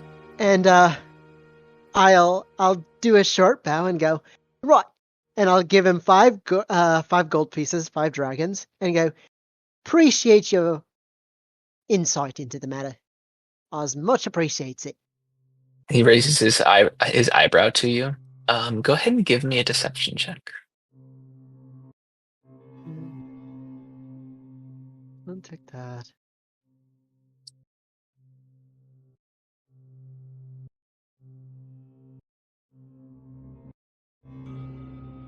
Okay. He raises an eyebrow at you, nods his head. Of course. If you need any investigative work, come talk to me. I can find any secret, anywhere, for a fee. Nods his head. Shuts his door. In this moment, as you have exerted this amount of power over yourself, over this, you think you can keep on doing. You've unlocked so much more. You're going to be level 3 now. Fantastic. All right. Then we're going to get to Espen. I know I skipped over the Merciless because... No, it's fine. I don't want to push you guys too fast. Right. Merciless, you go ahead. Well, real quick, to finding Merciless, you ask around, and you can find that he has a manor, an estate that you're able to go visit. And once you do, roll me a percentage die. A percentage die, okay. This is in the book, sir. 76. He is not home. But do you leave a note for him? First, he's going to just get really angry and kick the door.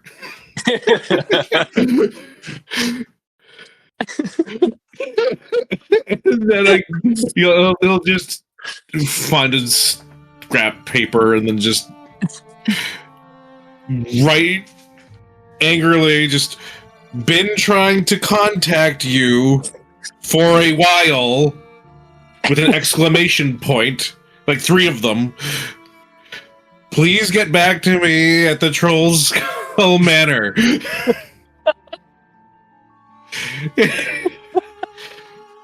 Just going to slide underneath the door and then kick it one more time and then leave. Okay. All right. Now we'll get into your 4th day activities, which is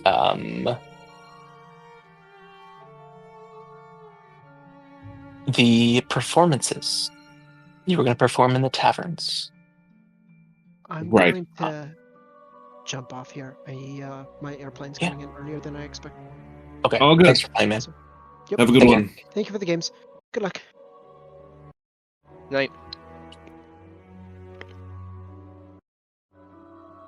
So, performing in the taverns, is there any specific tavern you'd want to try that you would try to go to? Probably Yawning Portal is probably the one that is probably the most known. Absolutely. You head to the Yawning Portal, intent on sharing your gift in performing.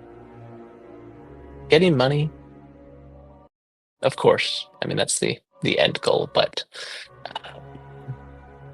overall, go in there. So, what type of performance would you put on?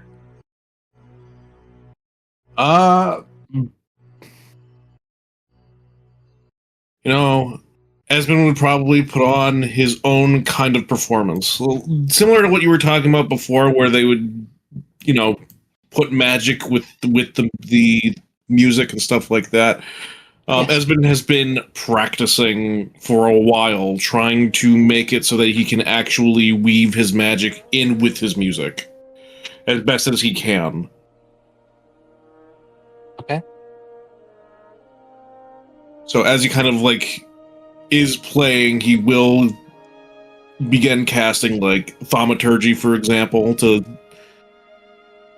give either to make the audio louder, more boisterous. Yes. And then at times when he's trying to play quiet or something like that, he'll actually use the tremors option to actually have the ground slightly rumble with the music. Yes.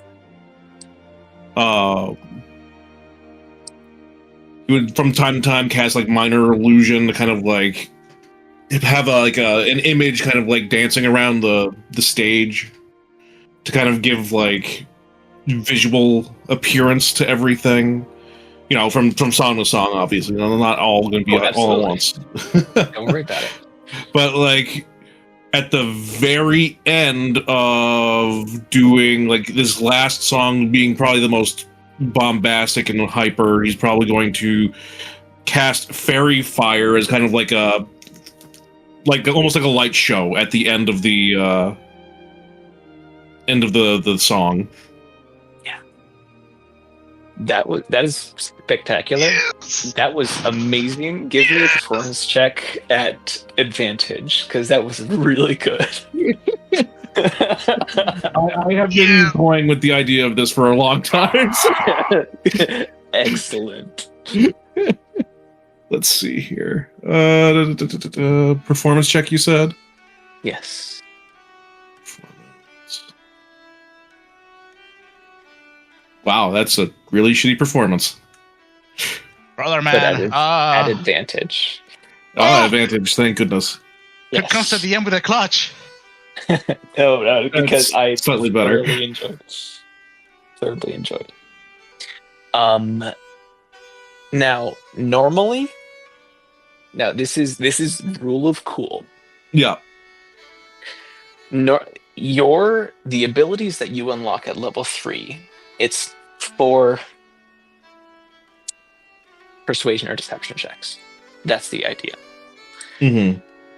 However, in this way, as you have described everything that you have done, you are not just playing an instrument, trying to capture the ears of those listening. You are legitimately reaching out, trying to take their imaginations, to sculpt it, to take them on a journey, so much as you play to their very heartstrings, play your very heart out, and you sense that essence, that persuasive essence. And so I'm treating your roll, rather than as a 15, as an 18, as you manifest this silvery tongue in this one instance, because it's cool and I like it better, and that's how you've been playing your character, as you utilize this silvery tongue, this ability to convince people to follow along with you, and you have people on your tail, at the very edge of their seats, as they listen to your performance and experience this beautiful performance. And at the end, as you give your final bow, you say a dua, or however you want to put it, you are showered with attention as one adventurer who looks like he had just returned from the Undermountain raises the tankard, yells "Huzzah" to you, as they give you tips, give you money. I want you to go ahead and roll me 5d10. Okay. Maximum, brother. I want to see that 50. Yo! Pretty good. 38. Yes. 38. As you are given 38 gold pieces, and one adventurer steps up to you, sets a tankard down, looks at you, says, "That was a jolly good show," as he leaves the tankard with you, which is full of ale. All right. Appreciated. And then we'll start just drinking it. As you drink it, you drain it, pull it back forth, and you can see it fills back up. Oh shit! Oh. It's over! And so, let's see. I'm gonna make sure. At this point, I know, Kia, you were going to decorate. We can get into a little bit more of those decorations later, but the renovations to your manor finished. It is beautiful. There are lights. There are torch sconces. There are tables, chairs. There are everything that you could want. I don't have this map, but I found a map for repaired Troll Skull Manor. I haven't set the walls, but you can take a look at the overall head, which it just looks better than the other one, so that's why I like it. It has colors and it's easy to think which level is which. 1, Yes. 2, 3, 4. It's missing the basement, but who cares? Yes, that is correct. And so,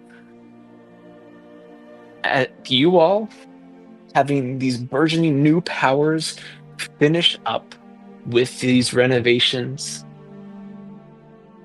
Different ideas, different feelings for sure.